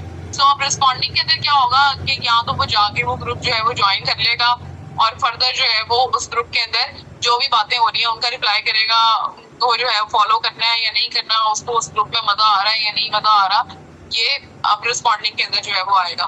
फिर आता है वैल्यू। वैल्यू क्या है? Willing to accept an event through the expression of a positive attitude. For example, the student helps the group to formulate plans and draw up a list of activities in which to engage. He or she will accept, attain, assume, support, participate, continue, etc. मतलब आप उसने जो है वो group को positive way में लिया, उसे इसमें मजा आ रहा था रिस्पॉन्डिंग की जो है लेवल के अंदर, तो अब वो क्या करेगा, वो उस ग्रुप को उस इंफॉर्मेशन को वैल्यू करेगा या वो उस ग्रुप को वैल्यू करेगा। वैल्यू का मतलब ये है कि पॉजिटिवली उसके अंदर जो है वो पार्टिसिपेट करेगा, मतलब बाकी बच्चों के साथ मिलकर बताएगा कि हमें क्या क्या प्लान्स करने चाहिए या कोई लिस्ट बनाएंगे कि हमें ये एक्टिविटीज ऐड करनी चाहिए। यानी उसने इस इंफॉर्मेशन को वैल्यू किया और वो आपको बता रहा है कि मैं जो पार्टिसिपेट करने के लिए तैयार हूँ। फिर आता है ऑर्गेनाइजेशन। ऑर्गेनाइजेशन में क्या है? willingly organizes the value, determines the interrelationship and accepts some as dominant. For example, more important to students, when the next meeting of the group is scheduled, the student decided to attend rather than viewing a television program that interests the student. Be able to organize, select, judge, decide, identify with, develop a plan for way alternatives. कह रहे हैं organisation के अंदर क्या होता है कि अब जो स्टूडेंट है उसको ये पिछला वाला जो ग्रुप था उसके अंदर मजा आ रहा था काम वगैरह करने के अंदर, या उसकी जो है एक्टिविटीज डिजाइन करने में मजा आ रहा था। सो ऑर्गेनाइजिंग के अंदर वो क्या करेगा कि हो सकता है अगली जो मीटिंग है वो उस टाइम पे उसको कोई फेवरेट प्रोग्राम लग रहा हो टीवी पे जो वो मिस नहीं करता। सो वो अपना वो प्रोग्राम मिस करके वो इवेंट अटेंड करेगा जो उसने जिसमें उसको इंटरेस्ट था, यानी ये जो इकोलॉजी एक्शन ग्रुप था वो इवेंट अटेंड करेगा। इसका मतलब है कि वो उसके लिए ऑर्गेनाइज कर रहा है अपनी चीजें, अपने फेवरेट शो को जो है वो दूर कर रहा है। सो ये भी एक पार्ट है कि आप जिस चीज को वैल्यू करते हैं फिर आप उसके लिए जो है वो चीजें अरेंज करते हैं या अपने आप को जो है वो ऑर्गेनाइज करते हैं। फिर आपके पास जो फिफ्थ आता है part, that is characterization. Characterization में क्या है? The highest level in the taxonomy is the student's organization of values into a system, which is characterization of himself. It consistently acts in accordance with the value of student, accept and incorporate the behavior as a part of his or her personality. For example, continue an active participation in the ecology action group program for many years. The student believes, practices, continues to carry out, becomes part of his or her code of behavior. वो कह रहे हैं characterisation के अंदर जो है वो चीज स्टूडेंट के बिहेवियर का या उसकी पर्सनालिटी का पार्ट बन जाती है। मसलन वो जो अब बहुत सारे सालों से वो इकोलॉजी ग्रुप की जो है मीटिंग अटेंड कर रहा होगा, तो वो उसकी पर्सनालिटी का पार्ट बन जाएगी। इकोलॉजी ग्रुप के अंदर जो भी बातें होंगी वो उनके ऊपर बिलीव करेगा, उन प्रैक्टिसेस को कैरी आउट करेगा सो आपके करेक्टर का पार्ट बन जाते हैं। तो बेसिकली कहने का मकसद ये है कि अफेक्टिव डोमेन के अंदर हम जो है वो किसी चीज को कितनी वैल्यू देते हैं, हम कैसे किसी चीज के अंदर इंटरेस्ट शो करते हैं, ये वो पैटर्न उन्होंने आपको बताया है कि जब हमें किसी चीज के अंदर इंटरेस्ट होता है, मसलन हमें म्यूजिक का इंटरेस्ट हुआ तो हमने एक दिन जो है वो म्यूजिक सुना, बजते हुए म्यूजिक सुना, हमने इन्फॉर्मेशन रिसीव की, फिर अब आपको पता चल रहा है कि कोई म्यूजिकल क्लास अरेंज की जा रही है, सो आप भागते भागते वहां जाएंगे और उस म्यूजिकल क्लास में पार्टिसिपेट करेंगे। फिर आप उसको जो है वो वैल्यू देंगे कैसे कि आप उसके अंदर जो भी एक्टिविटीज हो रही हैं, आपको जो भी इंस्ट्रूमेंट्स चाहिए, आप वो इंस्ट्रूमेंट्स अपने लिए खरीद के लाएंगे। फिर आप अपने टाइम को अरेंज करेंगे कि मैंने किस तरह से जो है वो अपना टाइम मैनेज करके अपनी म्यूजिकल क्लास को भी जो है वो टाइम देना है। और फिर आपकी वो करेक्टर का पार्ट बन जाएगा कैसे कि आप एक बाकायदा म्यूजिशियन बन जाएंगे, आप अपने फ्री टाइम में इस सब चीज को जो है वो प्रैक्टिस कर रहे होंगे। ये आपकी इफेक्टिव डोमेन है। यहाँ पर अब क्या बात शुरू होगी, सर ने जो बोला था,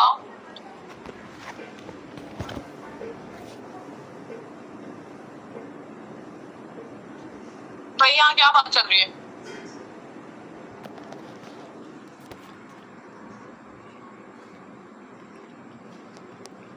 आपकी इफेक्टिव डोमेन भी आपके ब्लूम टैक्सोनॉमी की तरह नीचे से ऊपर की तरफ जो है वो जाती है। लोअर लेवल पे रिसीविंग है, फिर आप रिसीव करते हैं इन्फॉर्मेशन, उसके ऊपर रिस्पॉन्ड करते हैं, फिर आप डिसाइड करते हैं कि मुझे इस इन्फॉर्मेशन को वैल्यू देनी है या नहीं देनी है। अगर आपने उसको वैल्यू देनी है तो फिर आप उसके लिए चीजें अपनी ऑर्गेनाइज करते हैं और फिर आप जो है वो आपके करेक्टर का पार्ट बन जाती है। सो इस तरह से कोई भी जो रस्म है, कोई भी जो वैल्यू है, वो आपके जो है आप उसको रिस्पॉन्ड करके अपने कैरेक्टर के अंदर शामिल कर लेते हैं। पेपर आएगा इंग्लिश में ही, फिर उस क्वेश्चन को उर्दू में कन्वर्ट कर सकते हैं और आगे इसका आंसर दे सकते हैं। नेक्स्ट आपके पास है साइकोमोटर डोमेन। साइकोमोटर डोमेन के अंदर हम जो है वो अपनी फिजिकल प्रैक्टिस, फिजिकल एक्टिविटीज जो है उनको डिस्कस करते हैं कि आपने जब भी कोई फिजिकल एक्टिविटी करनी है वो आप किन किन जो है वो स्टेजेस से गुजरकर आपकी वो एक्टिविटी परफॉर्म होती है या वो स्किल जो है वो परफॉर्म होती है। These objectives involve physical performance or skill. This domain was not presented by Bloom et al., but can be adapted to physical activities. Harrow, Simpson, and others describe this taxonomy for psychomotor objectives. The main element of Harrow's taxonomies are, ये जो taxonomy है वो Harrow और Simpson ने जो है वो इसको define किया है, इसके objectives। सो अब हम इसको पढ़ते हैं। प्लीज ये चैट 2 मिनट बंद करके इस तरफ आ जाएं, ये इंपॉर्टेंट है, ये आपके पेपर्स में क्वेश्चन आ सकते हैं, प्लीज इनको समझें। रिमशा, कमल, Tahira, please.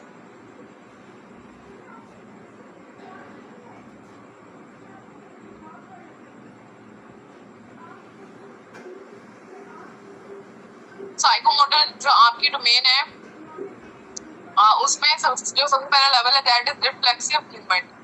So reflexive movement क्या है? These includes involuntary muscle response to stimuli. Such movements are instinctive and not learned. For example, stiffen, extend, flex, stretch arms, legs, etc. कह रहे हैं जो रिफ्लेक्सिव जो आपकी मूवमेंट होती हैं, ये इस तरह की मूवमेंट होती है जो आपकी अनइंटेंशनल होती है। मसलन आपको किसी ने सिखाई नहीं होती। मसलन एक जो बच्चा है वो जब पैदा होता है तो उसको रोना आता है बाय डिफॉल्ट ही, और उसको दूध पीना आता है, उसको सक करना आता है। सो ये उसका नेचुरल रिफ्लेक्स होता है, ये अनलर्नड होता है, उसको किसी ने सिखाया नहीं होता कि तुमने इस तरह से रोना है या तुमने इस तरह से जो है वो इसको सक करना है। या आप जैसे अपनी बाजू को स्ट्रेच करते हैं या आर्म्स या लेग को हम स्ट्रेच करते हैं, तो हमने ये कहीं सीखा नहीं होता कि स्ट्रेचिंग कैसे करते हैं, ये हमें बाय डिफॉल्ट पता होती है। मैम इस टॉपिक को सादा वर्ड्स में अमली काम को बोलते हैं। जी, सादा वर्ड्स में आप अपने काम को बोलते हैं, बट आपको पेपर में सादा वर्ड नहीं चाहिए होंगे, इसलिए इसको प्लीज गौर से करें। फिर सेकंड नंबर पे आता है आपके पास basic fundamental movements. Basic fundamental movement क्या है? Body movement patterns are developed during early life, they build upon reflex movements and are basic to all the normal psychomotor activities. For example crawl, walk, run, jump, reach and grasp. तो कह रहे हैं ये जो basic fundamental movement होते हैं, ये आपके पिछले जो आपके बेसिक रिफ्लेक्सेस होते हैं जो आपको बाय बर्थ आपको समझ आते हैं। मसलन एक बच्चा जो होता है उसको साफ करने का पहले से ही पता होता है कि मैंने कैसे दूध पीना है। फिर आहिस्ता आहिस्ता आप देखते हैं कि वो चीजों को होल्ड कर लेता है या वो बाइट करना उसको आदत है, तो ये उसके पिछले जो है वो रिफ्लेक्स पे बना होता है। मसलन सक करना होता है, आपने जो है बच्चा जब दूध पीता है फिर वो बाइट करने की तरफ आता है तो वो सबके उसके जो है फिनोमिना वो उसी के ऊपर बेस करता है बाइट करना। या आपका जो बच्चा है वो क्रॉल करना शुरू करता है और क्रॉल करते करते वॉक करना शुरू कर देता है, तो वो जो फिनोमेना है वो उसकी क्रॉलिंग की रिफ्लेक्स मूवमेंट के ऊपर बना होगा। सो बेसिक फंडामेंटल मूवमेंट के अंदर इस तरह की मूवमेंट्स आती हैं जो बिल्कुल नॉर्मल आपकी एक्टिविटीज होती हैं, जैसे चलना फिरना, भागना, दौड़ना, जंप करना वगैरह वगैरह। फिर आती है आपकी फिजिकल एबिलिटीज। फिजिकल एबिलिटीज क्या है? These include strength, flexibility and power of movement. Highly skilled movements cannot be developed without a satisfactory foundation in these abilities. For example, endure physical activity for a long time, make quick motion, stop and restart a movement, and moving off heavy objects. कह रहे हैं जो आपकी physical abilities होती हैं इसके अंदर इस तरह की मूवमेंट आती है या इस तरह की जो है वो आपको स्किल रिक्वायर होती है जिसके लिए आपको कोई प्रैक्टिस करनी पड़ती है। आपको घर बैठे बैठे या बगैर किसी जो है वो प्रैक्टिस या बगैर किसी जो है वो स्किल के आपको ये चीज नहीं आ सकती। जैसे आपने हैवी ऑब्जेक्ट्स जो है वो लिफ्ट करने हैं, उसके लिए आपकी जो अपर बॉडी है वो बहुत ज्यादा स्ट्रॉन्ग होनी चाहिए। या आपने कोई मूवमेंट करने हैं, जैसे हम जैसे हम रैकेट्स खेलते हैं उसमें एक के बाद एक आपके पास जो है वो बॉल आ रहा होता है या शटल आ रही होती है, सो हम उसको क्विकली मूव कर रहे होते हैं। अब जिसको रैकेट खेलना आता होगा उसी को पता है कि मैंने इसको किस तरह से प्ले करना है। या जैसे वो बॉल वाली गेम होती है जिसमें छोटे छोटे से हमने वो पकड़े होते हैं रैकेट्स और हम बॉल से वो खेल रहे होते हैं, मुझे उसका नाम नहीं आता, उसके लिए भी आपको क्विक मूवमेंट चाहिए होती है। सो ये जो आपकी फिजिकल एक्टिविटीज है इसमें वो सारी चीजें आती हैं जिसके लिए आपको कोई स्किल जो है वो रिक्वायर होती है। फिर आती है आपके पास skilled movement. Performing complex actions efficiently. Actions are normally based upon basic fundamental movements and use both perceptual abilities and simple to complex physical abilities, which with practice result in skilled movement. कह रहे हैं इसमें अब ऐसी आपकी movement आती है जिसमें आपको बहुत ज्यादा परफेक्शन की जरूरत होती है। जैसे आपने सिलाई मशीन चलानी है, सिलाई मशीन चलाते हुए आपका एक हाथ जो है वो कपड़े के ऊपर होता है कि वो कपड़े पे सीधी सिलाई लगे, दूसरे हाथ से आप जो है वो उस व्हील को घुमा रहे होते हैं जिससे सिलाई मशीन चल रही होती है। या अगर आपके पास ऑटोमेटिक सिलाई मशीन है तो आपका जो पाँव है वो नीचे पैडल के ऊपर होता है, आप पैडल को जो है वो अपनी स्पीड के हिसाब से उसको चलाते हैं तेज तेज, तो इसमें आपको बहुत ज्यादा प्रिसीजन की जरूरत होती है। मसलन अगर आपने पैडल को पाँव रख छोड़ा और कपड़ा आपका जो है वो खत्म हो गया तो सिलाई किस पे लगेगी, मशीन खराब हो सकती है। सो इस तरह की जो मूवमेंट्स है इसमें आपको हैंड और अपने माइंड को जो है वो कोऑर्डिनेट करके प्रिसीजन के साथ काम करना होता है, इनको हम कहते हैं स्किल्ड मूवमेंट। हाँ, उसको टेबल टेनिस बोल देते हैं। तो जैसे आपने कोई इंस्ट्रूमेंट म्यूजिकल इंस्ट्रूमेंट बजाना है, जैसे हम वायलिन की बात करें तो वायलिन में आपने किस जो है वो नोट पे ज्यादा जोर लगाना है, किस पे आपने जो है वो ज्यादा उस स्टिक को जो है वो चलाना है, वो जिसको आता होगा वो ही कर सकता है, हर बंदा नहीं कर सकता। या आपने जो है वो जैसे हम ड्रिल मशीन से दीवार में सुराख करते हैं, होल करते हैं पंच, तो उसको आपने किस तरह से दबाना है, आपने कितना जोर लगाना है कि जो है वो सुराख हो जाए दीवार में, या आपने कौन सा टूल उसके आगे यूज करना है कि आपको थोड़ा गहरा सुराख चाहिए या आपको जो है वो नॉर्मल साइज का आपने स्क्रूज में डालना है। सो ये सारी चीजें जो है वो आपकी प्रिसीजन मांगती है, इनको हम स्किल्ड मूवमेंट कहते हैं। अब फिर आपके पास 5वें नंबर पे आती है non discursive communication. Physical movement that communicate feelings which are both reflective and learned. They include expressive movements like posture, gestures, facial expression, and interpretive movements that are aesthetic or creative in form. For example, changes in facial expressions, physical expression of emotions and feelings. करिए जो non discursive communication है इसमें इस तरह की feelings आती हैं जिसमें आप अपने बॉडी पार्ट से या अपनी बॉडी लैंग्वेज से जो है वो कोई बात कन्वे करने की या एक्सप्रेस करने की कोशिश कर रहे होते हैं। जैसे आपके एक्टर्स होते हैं, हम देखते हैं कि वो अपने आंखों से ही बहुत सारे एक्सप्रेशन कन्वे कर देते हैं अपनी ऑडियंस को, या अपने फेशियल एक्सप्रेशन से जो है वो कन्वे करते हैं। या हम जो फोटोग्राफी की बात करें उसमें एक सब्जेक्ट जो है वो मूव नहीं कर रहा बट स्टिल आपको उसके फेशियल एक्सप्रेशन जो है वो बता रहे हैं कि वो हैप्पी है या वो सैड है। सो इस तरह की नॉन डिस्कर्सिव कम्युनिकेशन होती है, वो भी आपकी जो है वो इस तरह की मूवमेंट है जिसमें हम अपनी बॉडी से या अपने जो है वो फेशियल एक्सप्रेशन से अपने इमोशंस को एक्सप्रेस कर रहे होते हैं। So it was your psychomotor domain.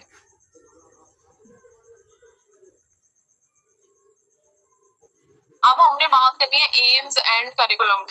Curriculum क्या होता है और उसके किस तरह से एम्स जो है वो हम डिसाइड करते हैं। Any instructional system becomes increasingly efficient when the teacher thinks what is to be taught. वो कह रहे हैं कोई भी एजुकेशन सिस्टम या कोई भी इंस्ट्रक्शन सिस्टम उस टाइम पे बेहतर होगा जब आप अपने टीचर को डिसाइड करने देंगे कि उसने क्या पढ़ाना है, ना कि आप खुद डिसाइड करें या आपके लिए कोई ऑर्गेनाइजेशन डिसाइड करे कि आज आप अपने बच्चों को क्या पढ़ाना है. This means that there is positive relationship between effectiveness of an instructional scheme and educators' concern that the right goals are being sought. तो वो कह रहे हैं कि यहाँ पर इस चीज की बात हो रही है कि आपके लिए जो है वो इंस्ट्रक्शनल स्कीम उस टाइम इफेक्टिव होगी जब पढ़ाने वाला खुद इस चीज को जो है वो चूज कर रहा होगा कि आपका जो आपने जो बच्चों को पढ़ाना है वो किस तरह से अरेंज किया जाए, उसका क्या गोल होना चाहिए और उसको कैसे आपने तरतीब देना है या कौन सा तरीका आपने जो है वो अपनाना है. नॉन डिस्कर्सिव रिपीट करते हैं अगेन. नॉन डिस्कर्सिव में हम बात कर रहे थे शौकत अली कि नॉन डिस्कर्सिव कम्युनिकेशन ऐसी फिजिकल एक्टिविटी होती है जिसमें आप जो है वो अपनी बॉडी से, अपने पोस्चर से, अपने एक्सप्रेशन से, अपने फेशियल एक्सप्रेशन से जो है वो अपनी बात को कन्वे करते हैं. जैसे हम एक्टर्स को देखते हैं कि वो एक जो है वो किसी भी मूवी के अंदर अपनी आंखों से डिफरेंट एक्सप्रेशन जो है वो आपको कन्वे कर रहे होते हैं. मतलब आप उनकी आंखों में देख के समझ सकते हैं कि इस सीन में जो है ये एक्टर पेन में होगा या वो पेन को जो है वो रिप्रेजेंट कर रहा है. या जैसे हम जो है वो देखते हैं कि एक पिक्चर है, उसमें आपके फेशियल एक्सप्रेशन से हम डिसाइड करते हैं कि आप सैड है या आप हैप्पी हैं या आप पेनफुल जो है एक्सप्रेशन दे रहे हैं. सो आपकी जो है वो बॉडी पार्ट्स की एक स्पेशल मूवमेंट, आपके फेस की, आपके जेस्चर्स की, आपके जो है वो आपके पोस्चर की ऐसी मूवमेंट को हम जो है वो इसके अंदर डिस्कस करते हैं.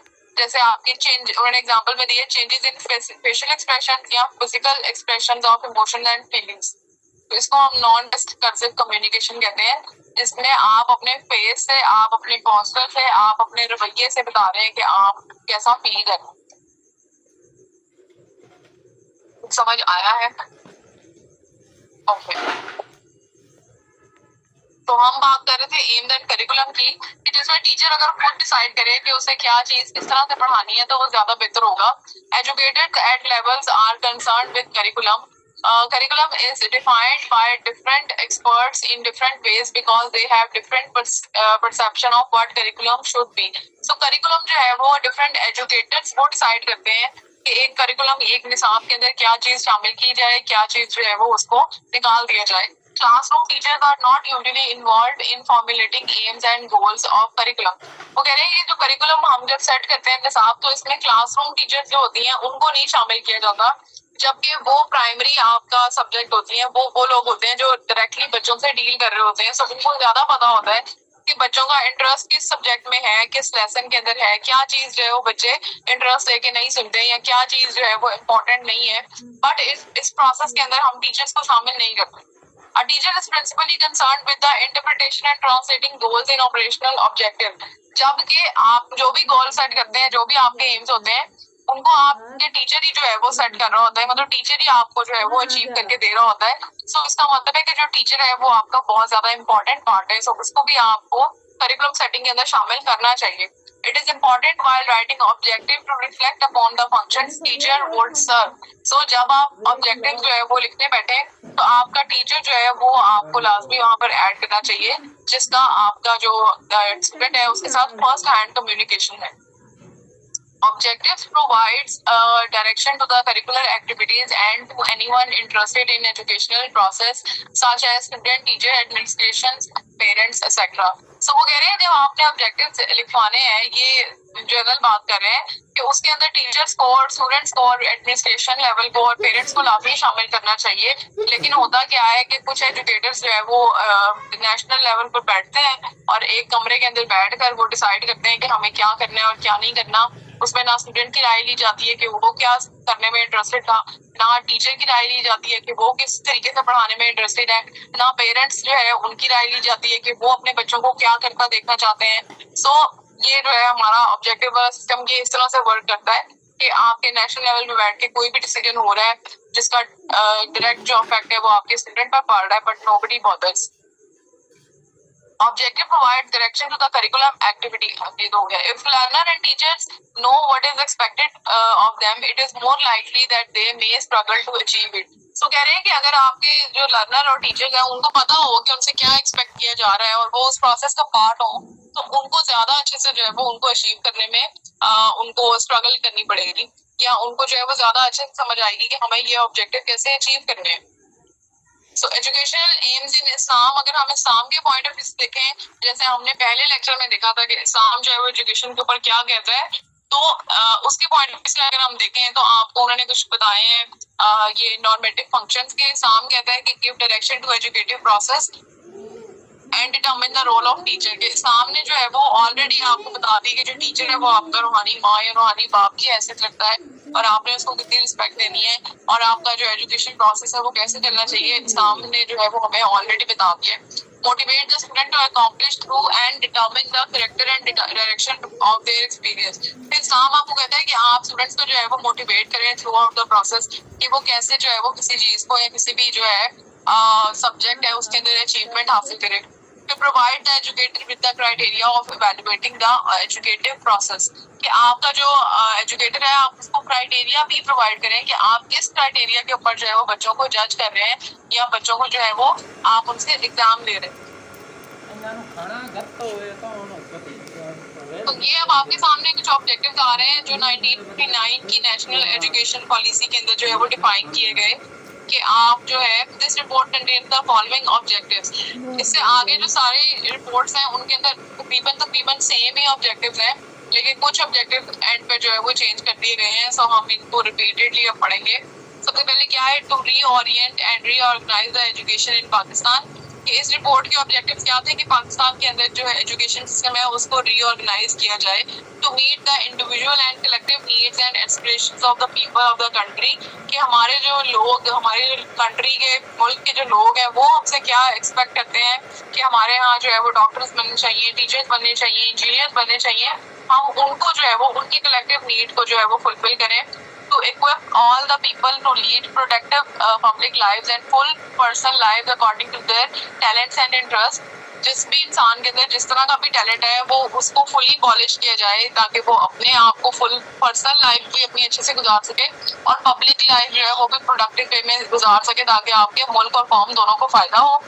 To play a fundamental part in the preservation of the ideals which led to the creation of Pakistan and strengthen the concept of nation। वो कौन से हमारे आइडियल्स थे जिन्होंने पाकिस्तान की बुनियाद रखी या पाकिस्तान की क्रिएशन के अंदर अपना पार्ट प्ले किया, उनकी आइडियोलॉजी को भी प्रिजर्व किया जाए, और हमारा जो दो कौमी नजरिया है उसको भी जो है वो प्रिजर्व या स्ट्रेंथन किया जाए। ये भी आपके एजुकेशन सिस्टम का जो है वो ऑब्जेक्टिव था। To strive to create a sense of unity and nationhood among the people of Pakistan। Pakistan के लोगों के बीच में कैसे आपने जो है वो हम आंगी रखनी है या यूनिटी रखनी है, ये भी आपका जो है वो एक ऑब्जेक्टिव था। फिर to create a social welfare state according to our concept of justice and brotherhood. भाईचारे और इंसाफ की बुनियाद पे आपने कैसे अपनी स्टेट को, अपने जो रियासत है उसको फलाह व बहबूद की तरफ लेके जाना है, ये भी उसका एक ऑब्जेक्टिव था। To provide training to a leadership group in engineering skills of government and commercial development। आपने अपने जो है वो मुल्क के अंदर इंजीनियरिंग के ऊपर कितने जो है वो बच्चे उनको रेडी करना है, गवर्नमेंट की स्किल के अंदर कितना रेडी करना है, कमर्शियल जो आपका डिपार्टमेंट है, कमर्शियल लेवल पर जो जॉब्स हैं उनके लिए बच्चों को कैसे रेडी करना है या ट्रेन करना है, ये भी इसका ऑब्जेक्टिव था। To fulfil the need for scientist, engineers and technicians. और हमारे मुल्क में टेक्नीशियंस, इंजीनियर्स और साइंटिस्ट की भी कमी है, सो इसको भी जो है, इस नीड को भी हमने जो है वो केटर करना। तो 1959 की जो आपकी नेशनल एजुकेशन पॉलिसी थी, क्योंकि 1947 में आपका बना है पाकिस्तान, सो इस टाइम पर इन सब चीजों की बहुत ज्यादा जरूरत थी। सो ये उसी को, उन्हीं जरूरियात को मद्देनजर रखते हुए ये सारे जो पॉइंट्स हैं वो लिखे गए। फिर इस पॉलिसी को रिवाइज किया गया 1972 से 1980 के दरमियान में। उस पॉलिसी के अंदर भी ऑलमोस्ट जो है वो सारे पॉइंट्स वो सेम ही थे। अब आप लोग डिसाइड करें कि ये सारे पॉइंट मुझे पढ़ने की जरूरत है या आप इसको खुद जो है वो पढ़ सकते हैं, क्योंकि ये वही पॉइंट्स हैं जो पिछले आपके जो है वो उसमें लिखे गए हैं, बस इसमें थोड़ी सी चेंजेस कर दी गई कि और सब्जेक्ट्स ऐड कर दिए गए और फिजिकल एक्टिविटीज ऐड कर दी गई, एग्रीकल्चर और इस तरह की जो टेक्नोलॉजी है वो इसके अंदर ऐड की गई। तो क्या मैं इसको वन बाय वन करके पढ़ूं या आप इसको खुद रीड कर सकते हैं? ओके, आप इसको खुद पढ़ेंगे तो फिर मुझसे अगर कल आपको प्रॉब्लम हुई तो पूछ लेंगे। फिर उस पॉलिसी के बाद इसको जब दोबारा रिवाइज किया गया तो 1979 में ये एक और पॉलिसी आई। इसमें भी अगेन ये वही था कि आपके जो है वो to foster the hearts and minds of people of Pakistan इसके अंदर वही चीजें हैं कि आपने कैसे एक मुस्लिम उम्मा को जो है यूनाइटेड करना है एक जगह पर, फिर आपने अपने कल्चर को कैसे प्रिजर्व करना है कि बच्चे जो है वो आपके कल्चर को या अपने हेरिटेज को लेके प्राउड फील करें। फिर आपने कुरान और सुन्नत को किस तरह से जो है वो अपनी एजुकेशन सिस्टम के अंदर इनकलकेट करना है कि कुरान और सुन्नत के ताबे होना चाहिए आपका एजुकेशन सिस्टम। और आपके जो पाकिस्तान के अंदर माइनॉरिटीज हैं, यानी जो हमारे इस तरह का तबका है जो हिंदू कम्युनिटीज हैं या क्रिश्चियन कम्युनिटीज हैं, उनको कैसे प्रिजर्व करना है, ये भी इसके अंदर जो है वो शामिल किया गया। Again, to import quality education and develop fully according to their capacity के लोगों को कैसे अपनी कैपेसिटी के ऊपर fully आपने जो है वो पॉलिश करना है या ट्रेन करना है। फिर आपने जो है वो minimum acceptable level of literacy क्या था वो डिसाइड किया गया। तो ये फिर उस तरह के पॉइंट्स हैं जो हर पॉलिसी में जो है वो रिपीट हो रहे हैं। फिर नेशनल पॉलिसी 1992 में आई, इसमें भी इसी तरह के पॉइंट्स हैं। फिर नेशनल पॉलिसी 1998 से 2010 तक आई, उसके अंदर भी इस तरह के पॉइंट्स हैं, बस इनकी तरतीब बदल दी है। मतलब इस्लामिक क्रॉस है कैसा होना चाहिए आपका सब्जेक्ट और वगैरह वगैरह, ये सारी एक ही जैसी चीजें हैं। सो आप इनको खुद कल जो है वो रीड आउट करेंगे और अगर इसमें कोई प्रॉब्लम आती है तो फिर आप मुझसे पूछ लीजिएगा। फिर ये 2009 में फिर से पॉलिसी जो है वो बनाई गई। लास्ट 3 मिनट्स जो है वो रह गए हमारे पास। बस यूनिट 6 में स्लाइड शेयर कर दीजिएगा तो दैट खुद सेल्फ स्टडी। यस, ये मैं आपके साथ अभी कर रही हूँ।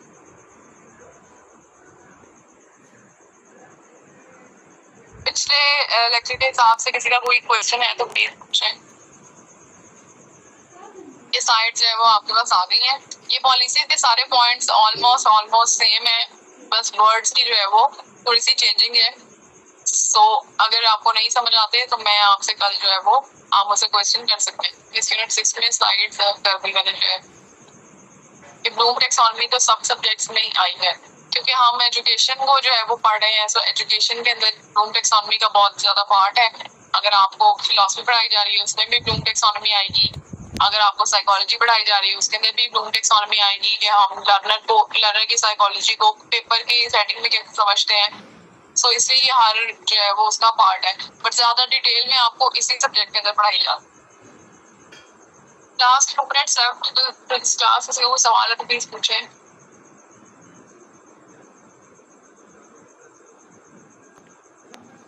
मैंने तो आपको ये सारी टर्म समझाई है ना, ये आएगा तो आपको कोई इसी के अंदर से रीड करेंगे को समझ आए तो पूछेंगे जी इंशाल्लाह। चैप्टर 2 की साइड भी मैं आपके साथ शेयर कर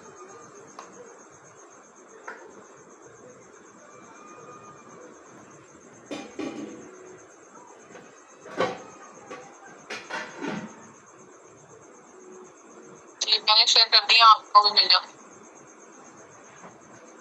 क्या शेयर करें please. Bloom taxonomy teacher lesson में भी हेल्पफुल टॉपिक है, राइट।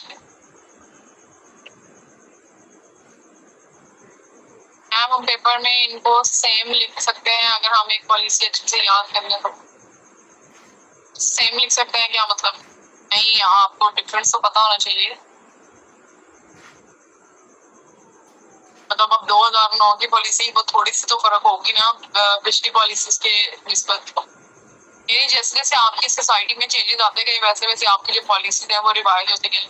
जैसे जैसे टेक्नोलॉजी चेंज होती गई वैसे वैसे आपकी पॉलिसी की जो है वो चेंज होती गई। सो आपको सेपरेटली इनको पढ़ना पड़ेगा। ऑलराइट, 8:10 हो चुके हैं। ट्रेन पे सबरे बच्चे फौरन अल्लाह हाफिज़ करना शुरू कर चुके हैं। बात जो है बीच में ही रह गए। Thank you so much for listening और कल इंशाल्लाह जो है वो अगला चैप्टर देखते हैं। अल्लाह हाफिज़।